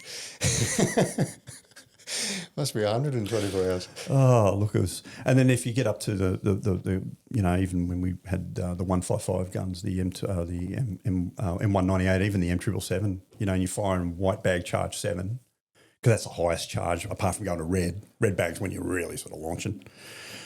Even red bag was only like 3 rounds a day, and you had to dig in pits and fire the gun because of the overpressure. Yeah, so you had to be in pits in body armour. And but I mean, even when we were firing the 198s, we just fire the guns and be all round it. Wouldn't. Oh, you fucking on the mortar, you're riding the base plate and fucking holding the tripod. Ride the lightning, yeah. That's what we used to call it, riding the lightning. Yeah. 2 rounds better than 5. Yeah, it was good times. It was. Yeah, that's nice. So, so you decided to and how long was that process when you made that decision, when you swung your legs out of bed? So it was a couple of years. Okay. Yeah, I had to be sure about what I wanted to do, and that's when I went to CASG, and as much as it was a good interview, I just remember going in and because I was going to weapons acquisition. That's what I was looking to do as an APS, whatever it was at the time. And they get you to do a little, you have to do a brief, right? It's almost like you've got to brief the minister on the acquisition of the MU-90 torpedo or some rubbish. And that was fine. And so I sat down across the table and we were doing the face-to-face interview, and, I just quickly found out that I didn't think I'd fit the APS. Because when I asked questions of where they were from and why they joined, and, people had cross different departments, and coming as being an end user, I felt that I'd be like, no, it's like now, mate. No, not after lunch. Now, champion. You know what I mean? That sort of conversation with people, and I quickly found out they were really nice people. I don't think culturally I would have been a fit. You don't really see many veterans in there, do you? No, yeah, you do. It's guys do transition over. I think it's a lot more now than there used to be. Yeah, right. Absolutely. But back in the day, a lot of people were like career, government workers, and they'd come over, or some people had been, CASG or DMO or whatever you want to call it then. They've been there for 30 years. Yeah. Oh, yeah, for sure. It's one of those someone has to die before you can get a role sort of thing. Right. And I think, this is the way we've always done it. Let's not change the way we do things. It says it in the pink. This is what we do. That's what we do. Type thing. You're like, dude, that's not how it works. And, so from that, then the transition, this is a funny one. I did the exam for the New South Wales Police, but I bumped into a mate of mine who'd transitioned into police, and he just said, mate, you just stay in Army. It's not as, it's a good job, but, you wouldn't like it, Mark, trust me, And then I went to Fire Brigade, but I found out that, you do your shift, or maybe 3 or 4 days, and then there was nothing. And they didn't pay all that well. And then a lot of the guys were tradies in their off time. So they'd just sparky, or they might be a plumber or whatever. Yeah. And they'd fill that 3 days off with being a trade. And I thought, oh, geez, I'm not a trade. And I was, 30-something, late 30s. And then, don't laugh, I actually applied for a job as an operations manager. And that operations role was for a dental surgery. And I went in and sat down for the interview, and with the head dentist, and I think it might have been one of the operations people. And I obviously didn't get the job, but they just wanted to interview me because they felt that they were like, oh, look at your application and heard you over the phone. We just wanted to know whether you were like Gunnery Sergeant Highway off, Heartbreak Hill. I'm like, oh my God. And then novelty. Well, then Connexus came up. So a friend of mine was a recruiter, Melbourne.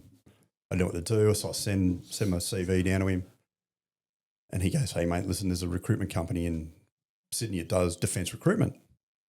I'm like, oh, okay. Well, and I was thinking, oh right, they're going to find me a job. because I really wanted to stay within the industry, right? Next thing you know, I got this phone call, come and see these guys. I went in a suit, which was good. First time I wore a suit. And I sat down and we talked, and, then they brought me in a second time, and then they said, oh, look, how would you like being a recruiter? And honestly, it's one of those jobs that you don't even... DFR. Well, that's what I thought. But it was for industry. It's like working with companies like Boeing and Lockheed Martin, all these big primes, as well as a lot of small to medium enterprises and the MSPs or the professional service providers, And so, I started there. That was my first job. And so I had a long service and a lot of BRLs. I think it was almost 12 months that I took off at half pay.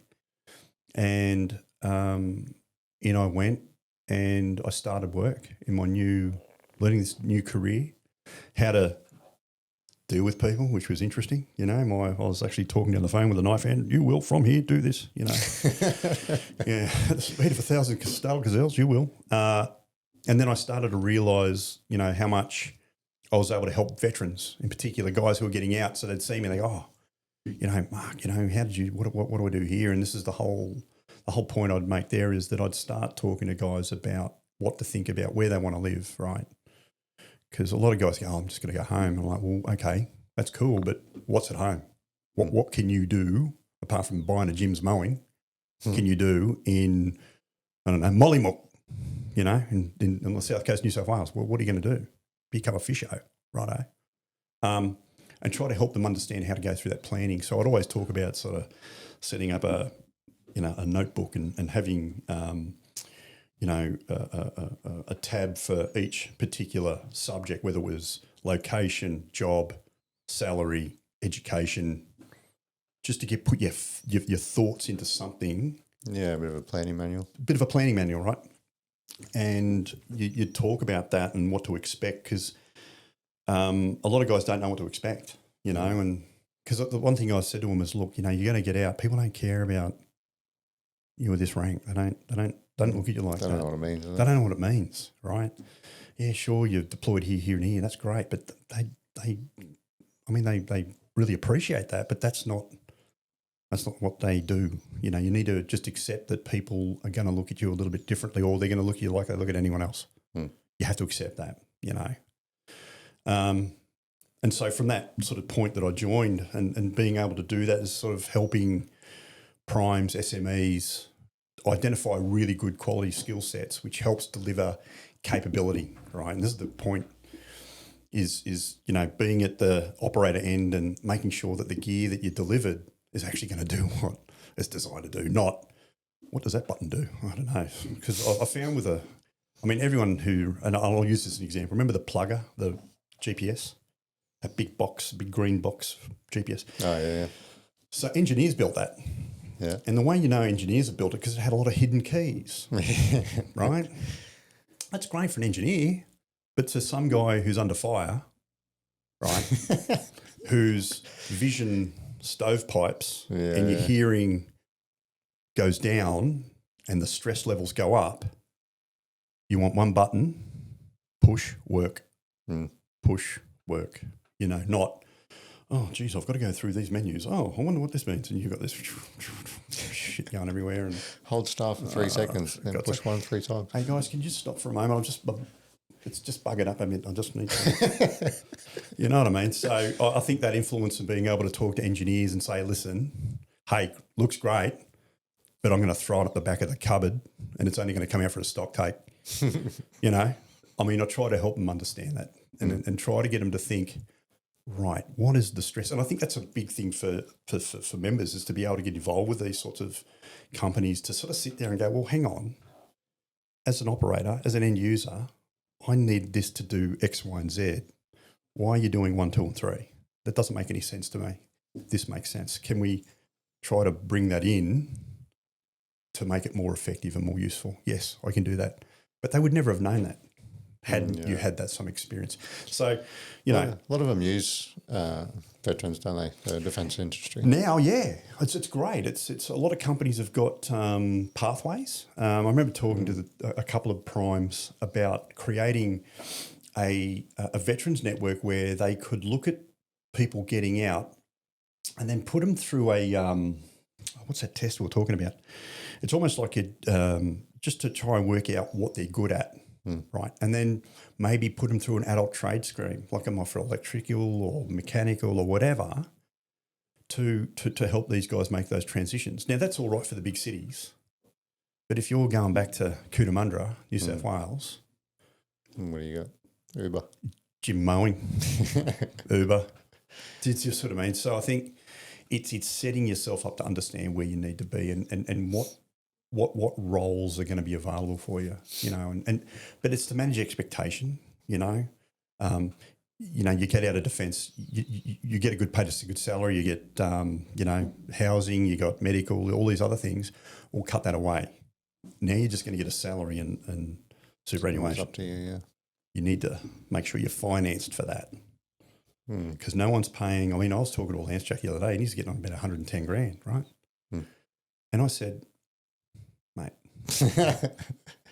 you're in for a shock. Yeah, plus RA and yeah. Oh, but when I get this on top of that and top of that, I'm like, dude, no, you're not going to get it.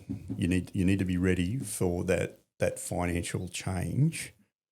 And so getting that in people's heads early, I think that makes them more successful when they get out. Otherwise, they come out with this expectation that's mismatched for what the industry's prepared to pay for them. Because, as I said before, the dollar coin is what these guys make decisions on, right? And so I keep saying to people, make sure you look attractive enough to them to have that salary ceiling because they've got a budget. Oh, yeah, he can fit in. He's done all this, and this. Because once you're in the door, it's then choose your own adventure. Then they'll realise, hey, this character's pretty good. Show me worth, yeah. And they'll go, hey, we need to keep him. Let's pay him a little bit more money. Because they don't keep you through anything else going, I'll give you another 5 days leave. No. It's, hey, we give this guy a bonus because they're a good gun. We need their salary to increase. And I try to get people to think of it like that. So get in the door, choose your own adventure. It's up to you. But you got to get in. You can do like you did as well. You did your HSC. Well, it was a HSC, yeah. But yeah, doing. I've got a good mate that he did a nursing degree at work, right? As part of being a med, and then he off his own back did a paramedicine degree, right? And then when he left, he became a QAS ambulance driver. Brilliant. So yeah, putting yourself through a bit of education. It's hard. I know another chick, a warrant officer, who did a degree in exercise physiology, right, and then went SOCAT 6 to do part-time EP and that, so to make the transition sort of, smooth. Sort of started working in the civilian world just bit by bit. But it's all about that planning, right? It's planning, mate. It's the 5 Ps. The 5 Ps, man. It's true. It's true today. It'll be true in 100 years, right? And I think now we're a lot more attuned to what that means for us as we travel through our careers. But as I said right at the start, mate, you've got a plan to get out straight from the get-go. As soon as you sign that dotted line, you don't know if you're going to do PT and twist your knee and then mech forward and you're gone. Yeah. You don't know. You don't know that. Yeah. But I don't want that to be a shock. Yeah. Yeah, that's it. Yeah, well, that's it. You're going into a very hard-charging, high-tempo sort of role. Yeah, whatever job you do, you're going to be doing fucking PT. Yeah. You're going to be doing sports. You're going to be doing sportos. So, yeah, like you said, you could twist your ankle at Kapuka. Yep. Singo, at wherever you are. Andy. Well, I remember we went through, when I was going through, there was a guy who was a really good dude. In the old bear pits, and when we used to do a thing called the challenge, right? The challenge was the last thing we did. And it was like a march followed by a bayonet assault course, which had a obstacle course and all this other bits and pieces and whatever. And there was this bloody bear pit, right? This is OH&S stuff. Oh my God, I'll never forget it. So, this is back in the days we had SLRs, right? And we used to swim across. Okay, there used to be a dam out the front of, just next to Bravo Company in Kapuka. It was just off to as you looked at the back of the company and you got the parade ground, off to the right there was a big dam, right? And you swam through the dam to get into the bayonet assault course. Anyway, they had this bloody bear pit. I'll never forget it. It was deep. And this bloke's he's jumped to get into the pit and his knees hit a star picket. What the fuck is a star picker doing in there? Yeah, exactly right. This is the 80s, mate. This is back when we were hard. We were hard back in them days. None of this rubber stuff. Ships were made of wood and the men were made of steel. None of this rubber mat rubbish. We played on concrete and glass, broken glass. That's what we played on. No, and he jumped in and it took his knee off. What the fuck? Exactly. And I was like, holy shit. You just hear this pitched. Keep going. Keep going. You're down all good. Shut up, keep going.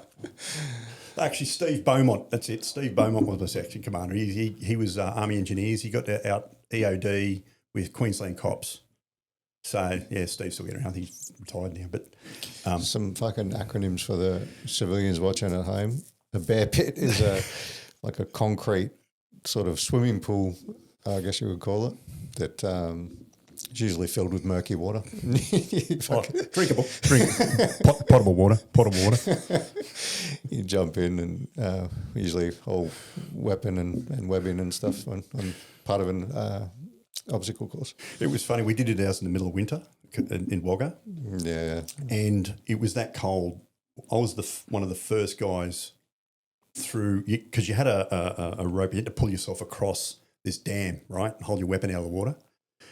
And we were using the butt to crack the ice. Oh, Jesus. The original ice bath. It was the original.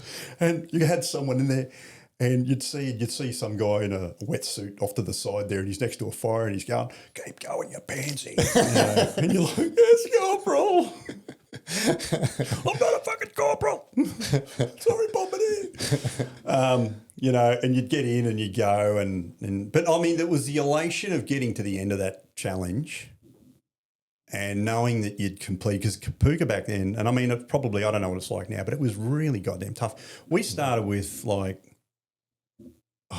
reckon it was over 50, almost 60 odd recruits. Day one. Full platoon, yeah. Full platoon. Like it was probably two platoons, to be honest. But that was the fallout rate. There was a 1 in 3 chance of getting through. Oh, yeah. Only 20 of you made it. Dude. And at 17, you're sitting there and you're watching blokes you thought were good just filter away. Recruit so-and-so. Yes, Corporal. Next thing you know, come back to the lines, he's packed up and gone. And that's how they did it. And they just get filter.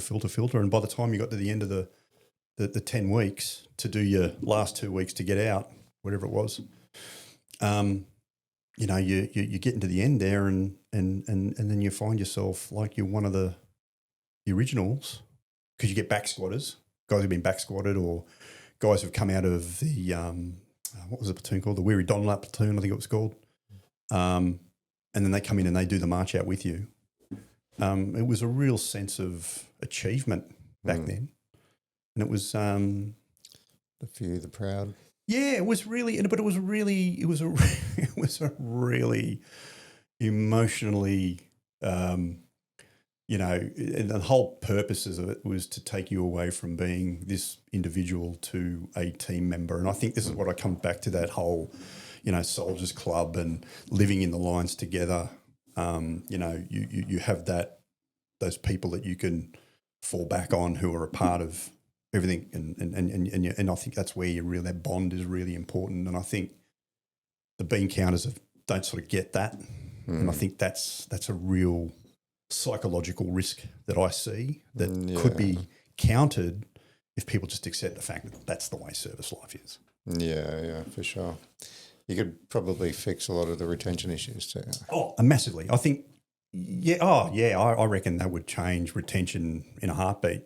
You guys would be like, this is my home. Because it takes you 4 years, I think, to really understand where you sit in the face of the earth when it is when you're in service. Because, it takes 18 months to go through all the trainee rubbishy shit at the start. Yeah. Then you get into the unit, you get used to the job, you get used to the people. And by the time 4th year comes around, it's like, now you're comfortable. Cool, man. Yeah, I know what's going on. And you just get on with life and you just do it. And you see and you drag these other young guys through behind you. So you become that senior digger. And I think that's a really important point, that we've missed. Yep. Social media, dating apps. I will everyone's in say their own this. little bubble. Thank God we didn't have PDA's background when I was a young soldier. There was a lot of things that just need to be left in history. Oh, 100%. Good grief. Said that many times. Oh, look, I see, things come through and you've got people doing TikToks in uniform and you're like, righto, mate. Yeah, you're on your champ. No worries. Yeah, that's hilarious. It is funny, but the people, look, soldiers won't change. As I said, human nature doesn't change. Right? Yeah. It's just the influences we have around us. But once all those influences dissipate, man, we're no different from the guys that went over the top in World War I. We're the same people. Yeah, for sure. That doesn't change. Human nature is, it just doesn't change. And I mean, that's what we just need to grip up and just accept that this is the organisation, this is what the organisation does. If we're going to send people over to fight war, then there is a certain mentality, certain support, certain way that we treat these guys separately to the rest of society, and we can't expect these people to be,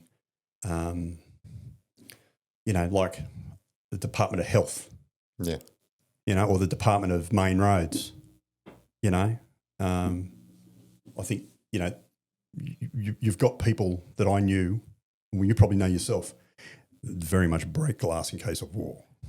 There are some guys that I believe should be bound to the barracks. There were mates who I'd say, you should be locked up in your room. I'll put food under the door. Oh, God. There was great people, but mates to this day. And I mean, I miss those days. I was so much fun. It was so much fun.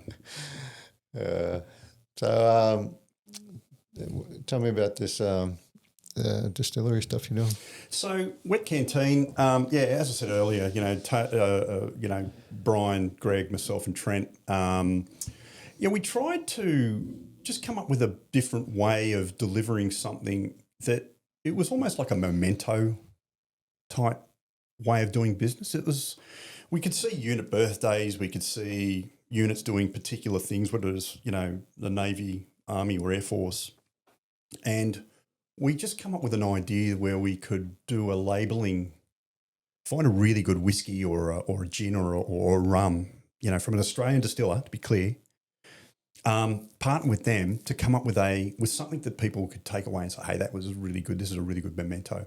And it's sort of washed into working with companies. I mean, the big one we did recently, we did one for Hanwha.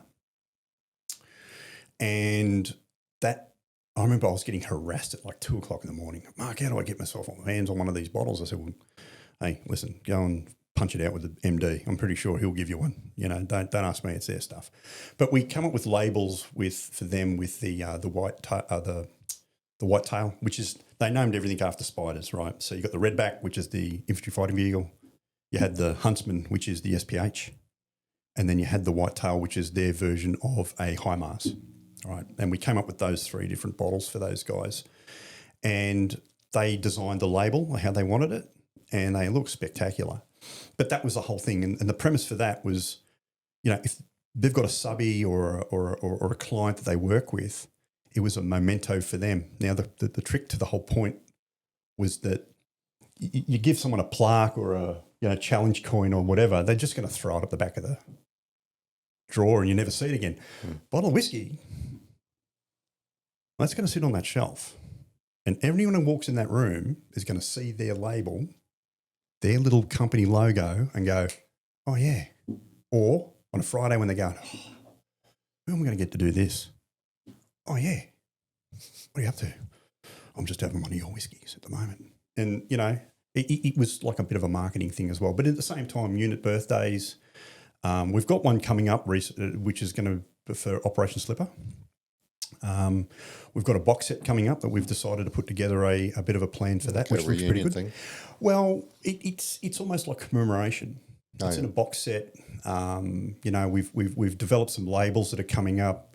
I don't want to let too much out of the bag, but it's like buying it as a gift for someone that was on op slipper. Why not? You know, it's a memento. It's something that they can put on the shelf. It's got some grid. We've actually put the map of Afghanistan on it.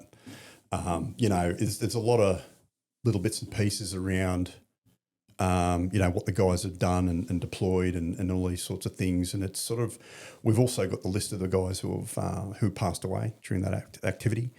So they're on one of the sides, which is great. So we just wanted to do something a bit different for everyone, which is, you know, some guys just roll out and you get your challenge coin or whatever it might be. But this thing is like on the shelf. It's you know, families could buy it for one of their partner or whatever. Yeah. Yeah. We just thought we'd try and do something a bit different at that time. And you know, our Lancers. Lance's Reserve is really we were tipping our hat to the guys, the unsung people, about the different operations that we've done from, you know, obviously the Boer War. We don't really talk about that one. We don't talk about the Boxer Rebellion. We don't talk about the Maori Wars and things like that because we actually were involved with that stuff. But we always talk about, you know, the World War One, which is great. World War Two. There's all those little operations that have happened around the place where someone's gone in and, you know, done something. Even Somalia, we don't really talk about that sort of thing. It's always the big, flashy things we talk about. We just wanted to put something together for those guys, just say, hey, you know, you know, you're within that memory sort of thing. So we do that. I think that's really important too. And this is a side gig for all you guys? Oh yeah, mate. I'll tell you what, there's no money in it. Thank you, Prime Minister Albanese. No, it's the excise that's put on alcohol in Australia. I'm pretty sure that's paying for the government. So we put, before it even leaves the door, it's 46% excise, right? Then we get GST. So how does that 46% work? Like if you charge $100 for the bottle, $46 of it goes to the government? Basically. You know what I mean? $46 straight. Well, it really is. It's 56 because if you put the 10% GST on the sale, you know, listen. It's like a Ponzi scheme, right? Really, it's crazy. It's like, really? Oh yeah, but we're calling it a sin tax. I'm like, what? Sin tax? Oh man, that's what they call it. Sin, like S-I-N, sin. Yeah, well, that's what I was told. Anyway, I realised how much alcohol is taxed when I went to the Bahamas for the first time. You get a litre of like Ronza Kappa for $8. $8. Yeah. Thanks for coming. You know, it's almost like, can't give it away. You know, you come here and it's like I was in town and I caught up with a mate of mine from Boeing, Dave Smith. Dave, and I sat down with my wife and his wife and had dinner. A pint of XPA was $19. Yeah. $19. Mate, it's $16 for a schooner of bloody stone and wood up the road. But I'm like, I know I've got a drinking problem, but not anymore. Can't afford it. Can't afford it. Do you know what I mean? And it's like, oh my, you know, we're yeah. You know, it's like the pincer and hold for home loans, right? It's like we were talking about before. I just think, but I mean, this is where we've got to try and so with the Wet Canteen, what we try to do is we actually shave off as much as we can. We don't make any money, mate, honestly. I'm going to be honest. But it's good. We enjoy doing it, and I don't think we will stop. We were actually looking at maybe our own still at some point where we actually make it ourselves. But the difficulty there is the cost. You know, we wouldn't be able to employ staff, sadly. You know, Brian's going to have to quit work and he's going to have to take it on. How does anybody make a successful business then? Well, the small business in Australia is the biggest employer in the country, you know. You can sort of Google the stats about how many young small businesses close every year, whether they're just a one-man band or whether they're, you know, got a small workforce of 3 or 4 people. But, you know, when it comes down to, you know, paying people, and then you've got the you tax people whatever tax rate you're going to tax them. Then you got you got your salary. Then you got your business tax and all these different taxes that sit on top of these things. I really take my pennies on the dollar. Well, this is why everyone takes decisions about the dollar coin, like I said before. The dollar coin's the most powerful thing in the country, and it shouldn't be. Yeah. You know, you should be putting things in place where people say, I'm going to have a red hot go. But because of the cost, people go, oh, I don't want to go bankrupt. Yeah. Right. You know, you look at the way we do home loans now, where the government gives you a nudge with whatever for a first home loan. Well, the same amount of money, all the houses went up that same amount of money. Do you know what I mean? And it's like, I mean, I saw this place in Sydney. It was up for sale, and it was this dog box, I think in Mascot. Didn't have a car park, nothing. $3 million. Yeah. Oh, I've seen some absolute, they should be condemned, some of these places that are going for millions of dollars. It's astonishing, mate. So I think, you know, when we talk about what we do, yeah, we do it for the love of it. We don't get any paid. We don't get any money out of it. I mean, we do random T-shirts, right, just to try to, but I mean, we tried to look at doing some marketing, but the cost just to do marketing is just through the roof. So we try to do everything we can on social media. Yeah. I mean, but again, you know, it's been a fun ride. I mean, the guys are very good at telling the different tasting notes of whiskey. I mean, is it like a Scotch whiskey? No, it's a single malt. Like it'll be like we don't do Scotch whiskies. We do the whiskies in Australia are proper whiskey. You know, so what we do is we find you know, it'll mature in a port barrel or maybe a rum or something other than what or even sherry, but all the tannins in those barrels will change the taste of the whiskey itself. So, you know, Scotch is a bit different. It sort of sits in the barrel for a very, very, very long time. Like in Scotland, what we can do here in 2 years, it might take 20 in Scotland. Jesus. Yeah, because the barrels don't flex. Yeah, like they don't, through the heat and the cold, they don't sort of expand and contract as much. Whereas here, it's like. So it's an Australian whiskey? Australian whiskies, yeah. What's the difference between that and like a American whiskey, like a bourbon? So a bourbon, so those guys, they like to use beet sugar in theirs. They don't use like sugarcane like we do in a rum, right? So the bourbon's slightly different to what we do as a pure whiskey in Australia. It's a different way of a different method of, but although we use bourbon barrels, we have done that in the past. It's not quite like a whiskey. It's like our rums. Our rums aren't the same as the rums out of, you know, the rest of the world. The rest of the world, right? Yeah, totally different. Yeah. It's totally different because a lot of it's sugarcane molasses based. Yeah. You can taste it. Yeah. And you can taste that, right? So, you know, it's really something the guys are really good at. I couldn't tell you the tasting notes and stuff. I either like it or don't. That's the way I look at it. You know, if I go in and have a whiskey and I go, I like it. Yep. That's pretty good. It's pretty good. I sort of look at it like, would I buy it? You know, because I think it's a lot of money you got to outlay, you know, on some of these things. And I think from a digger's perspective or sailor or airman, and I think, well, is this something that I would like? Is this something that I would drink, yes or no?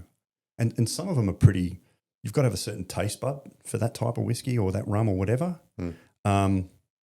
I mean, I'm not a gin drinker. I don't like gin. Me either. It's just, you know, you can make that in the bathtub, that stuff. Right. It's like raki, right? I mean, my wife's father, he's Masso, and he goes down to a guy in Wollongong and he buys raki from him and he comes back into the Coke bottle. What is it? Raki.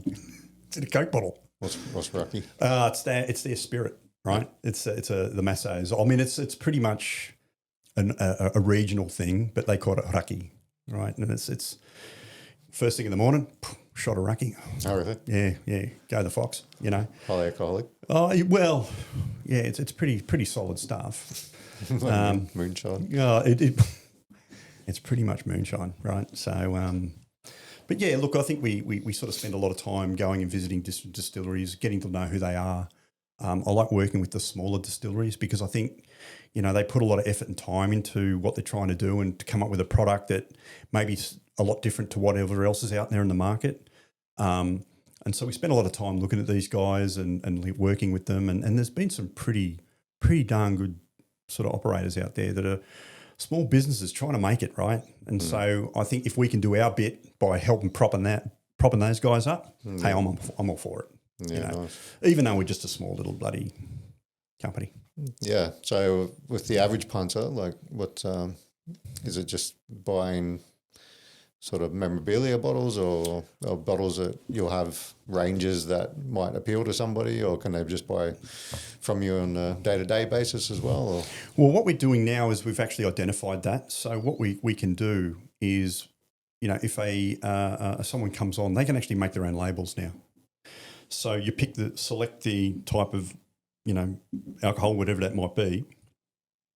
At some point, we'll get the bottle type. So we can have a number of different, but you might pick different bottles, and then we can help them decide on what they want on their label. They might have an anniversary or something, or a gift for their parents or whatever. So we're doing that. But realistically, the bottles that we do have for sale, they're actually on there. So you've got your Lancers Reserve, you've got First Parade, First Watch, and things like that people can buy themselves. No problems at all, and we get that out to them. Yep. We can do it on an individual basis, but we probably pride ourselves on being able to provide. So for HMS Sydney, we did probably our biggest drive for them was about 300 and something, and we did a mix of whiskey, rum, and a gin for those guys with different label types. But that's theirs, and that was all for an anniversary for those guys, and I think that was well received. We had to send a pallet down, which was funny. So we palletised that, sent them down to the guys, and that was really good. But they came up with a design. We helped with the designs, so we talk about what they want on it, how they want it to look. They might send us a loose description of what and then we might send back a couple of different things. They might make some adjustments. And then we go the labels for anniversaries and stuff. Is that like a minimum? Like if you just wanted one bottle, like if I've got a Grey Man bottle, for example, with a label. Or is it like a 20 bottle minimum? Or well, we when we do these things to make it cost effective, at the moment our minimum's around 24, because it's the cost effective nature of it to do it. But in the future, once we get everything in place, there's a few things we've got to drop yet. People will be able to log in and create their own. Yeah. And then, they can have that themselves, which will be good in time. But at the moment, because of the nature and the label types will vary. The more intricate ones, we actually have to go to a proper printer, because sometimes the label has to pass through the printer maybe 3 or 4 times to get the right colours, imprints, everything on it. And the paper for those can vary from printer to printer. So it's been a bit of a test and adjust for us, going to different printers to really work out which ones are more suitable to the types of bottles that we're putting those labels on. But it's not a sticker, to be clear. Sometimes you'll see these things come out and it just comes out of a Xerox printer and they just whack it on. And it's like, oh, okay, you can do that. But because we want to make sure it's a bit more, we put a bit more time and effort, because people want something that can really sort of... It's a proper label. Proper label, right? Yeah. So we want to make sure that they get value for money. Yeah, right. Yeah. I'll see on your show it's been since 2021. 2021. It's running into your 5th year now. Yeah. It's been a journey, mate. It really has. We've got a lot of really good... We've got a lot of return customers, which is great. We're doing one now for A Battery, is having their 155th anniversary this year in December. So we're doing a couple of things for those guys, which they actually turned out really well. Actually, I was really surprised. The labels were quite intricate with a lot of detail, but they've come out absolutely spectacular. I'm really impressed with that. So we're very agnostic for that. We've done a few things for the Special Forces boys, helped generate some money for those guys. We've done things basically which we don't make anything off it, just to try and sort of get something out there so people can say, hey, we want to help. Yeah. Romeo 31, we did that. You're looking to make a profit of it in the future? Oh, look, it'd be great. I think we need a change of government in the way we do the taxation system in Australia. Good grief. Can Pauline help? Actually, Mark Boris from Yellow Brick Road, he made a really good point. He wants taxation in Australia right across the board, wage tax, 20%. Oh, yeah? Yeah.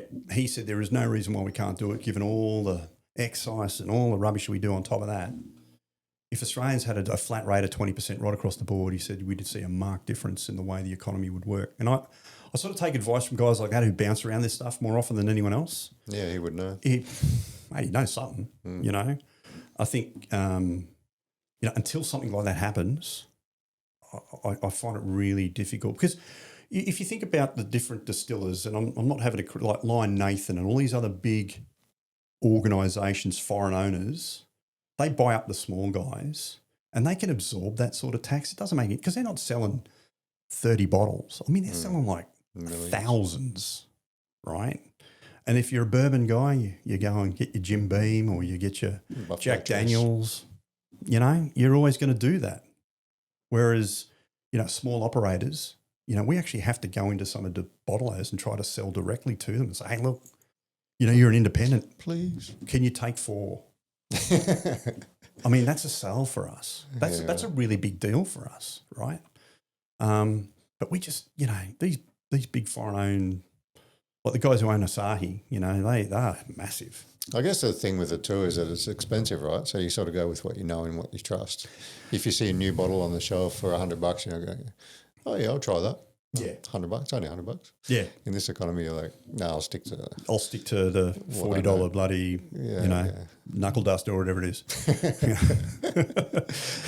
I'll stick with me Jimmy, mate. Yeah, stick with the gym, But I mean, that's the whole thing. It's their marketing's better. They're in the supercars. They're seen more often. They got cans, t-shirts. Yeah. And then you've got They got promo girls throwing and- throwing full cans at people. And then you've got knuckleheads like us. The probably the 4 ugliest men, right? You could ever think. Do a fireman calendar. And yeah, we'll do. Actually, I'll tell you what, that might be next cab off the rank is us doing a fireman's bloody. Oh my God. Maybe 30 years ago I would have been all right. But I've carrying a bit of damage these days. a bit of good living. Bit of good living these days, It's sort of sticking around a bit. It's not as easy to come back as chiseled out of bush like it used to be. A few days of rats and you get the six pack. Oh God. The starvation six pack. Start the starvation six pack. Oh my God. Yeah. But it's been really good, mate. It's been. We hope that people have enjoyed what we've been able to do with the Wet Canteen. It's, but it was just an idea, We the guys put together a plan. I have to say the others are a lot more further ahead with the way things work. I feel like a bit of a spare prick at a wedding sometimes because I'm not as experienced with it because, as I said earlier, I really like what I like, and if I taste something and I go, hey, I like that, or I won't say I don't like it. I'll say this is just what I buy. You're not going and just notes of cinnamon and slight chocolatey aftertaste. I tell you what, that sounds like Ramsbottom. He'll go, it's a bit caramelly. I'm like, what? I thought it tastes like sheep shit. It tastes like metho, mate. It tastes like metho, a bit of Coke. Can I get Coke with this? And I'll think, oh, you blasphemer, you heretic. Oh, I'm like that now. Whiskey wankers, man. I'll tell you what, it's a true term. Whiskey wankers. Oh, yeah. Oh, astonishing.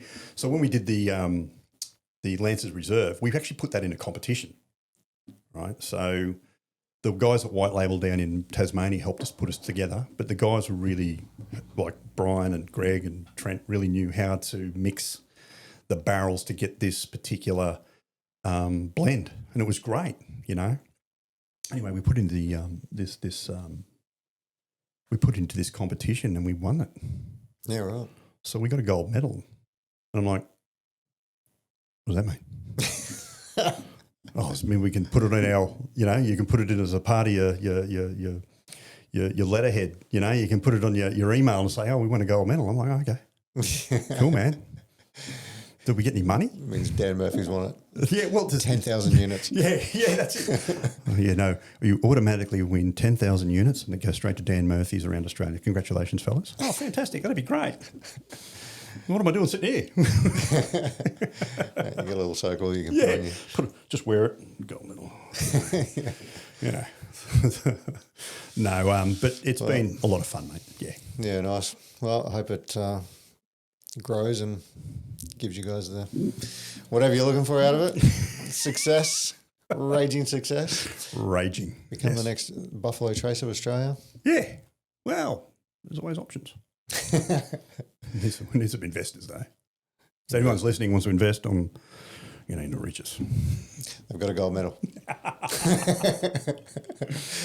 Cool, man. Thanks for coming. Thanks. I really appreciate it, Harley. Thanks for having me over. Really good catching up and having a chat. Thank you. Yeah, no worries. Yeah, good chat. Cheers, bro. All right, mate. See ya. Bye. The Grey Man Podcast is a veteran-run platform dedicated to sharing authentic experiences from current and former service members. These stories are shared to foster connection, understanding, and support within the veteran community. Episodes may contain raw, emotionally charged content that some listeners may find distressing. Listener discretion is advised.